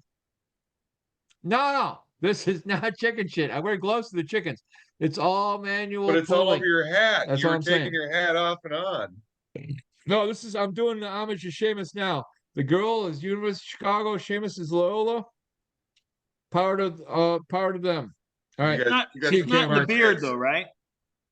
No, it's not the beard. Now, as a matter of Good. fact, the next time you see me, it will be gone. It will be just like severe mutton chops and maybe a biker Because stash.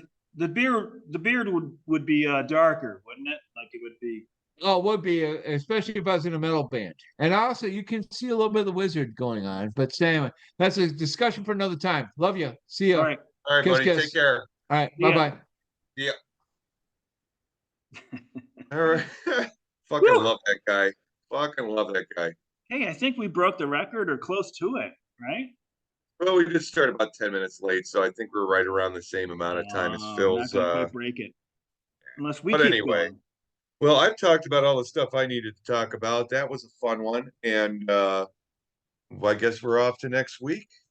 And Well, we could bring still in- talk though. I mean, like I was going to talk about like your molding in the. Do you have like molding up in the room or? I hope I don't have any mold in my room. No, molding. No, Oh, mold bad. molding. Mold bad. No, don't have any crown molding. Fire bad. Fire bad. Yeah. All right, I guess got a that's door it. that moves by itself. I It's know. operated by a Swiss Mountain It Dog. doesn't even scare me anymore. You know. He gets himself locked in here, and then he starts to grunt and shit like he wants out. I'm like, God damn it, shut up! And I gotta open the door back up. It's like living with Norm or something. You know. He's just looking, yeah. But not a stinky. No, I'm just kidding, Norm. I'm kidding. Norm, you got to All right, come out with buddy. us, man. Memorial Day. Yeah. What are we gonna do for Memorial Day? Are we gonna take that week off? I thought that we take it off or we have Steiger and Norm on together. It's like the only time it'll work.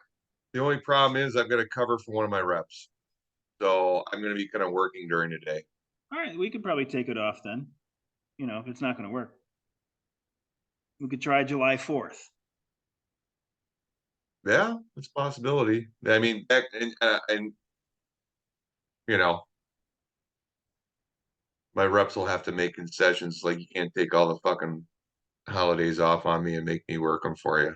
Just can't do it. I'm just being nice right now. So we got next week, and then maybe we're going to take a week off. And I think the guys will. I think they'll last okay with us missing a week. We could always do it the next day too. Yeah, we can figure it out. If you know, if people are really distraught about it, like, oh my God, you can't skip a week. What am I going to do? You know, We'll have so much shit to talk about then. yeah. I mean, you got to think about them. It's not about us, Jeff, anymore. You know, it's about all the viewers, the ones of viewers that we have out there, right? I mean, I like your optimism. All right. It's time to sign off. Thank you so much, Lou. Another good episode in the books. We have love the fact that Chad was on. Was looking forward to that. And he did not disappoint whatsoever. And it was a great almost 3 hours. So. Oh geez. All right.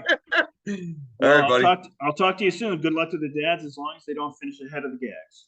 I'm hoping that, well, I finished a little bit ahead of you. I got a game on you, and it's going to take me about 30 more weeks to catch you at this pace. But hopefully this week I can get a 6-0. I highly doubt it, but You know, maybe my guys will show up. Maybe yours will too. All right. Anywho, see you, buddy. See ya. Good night.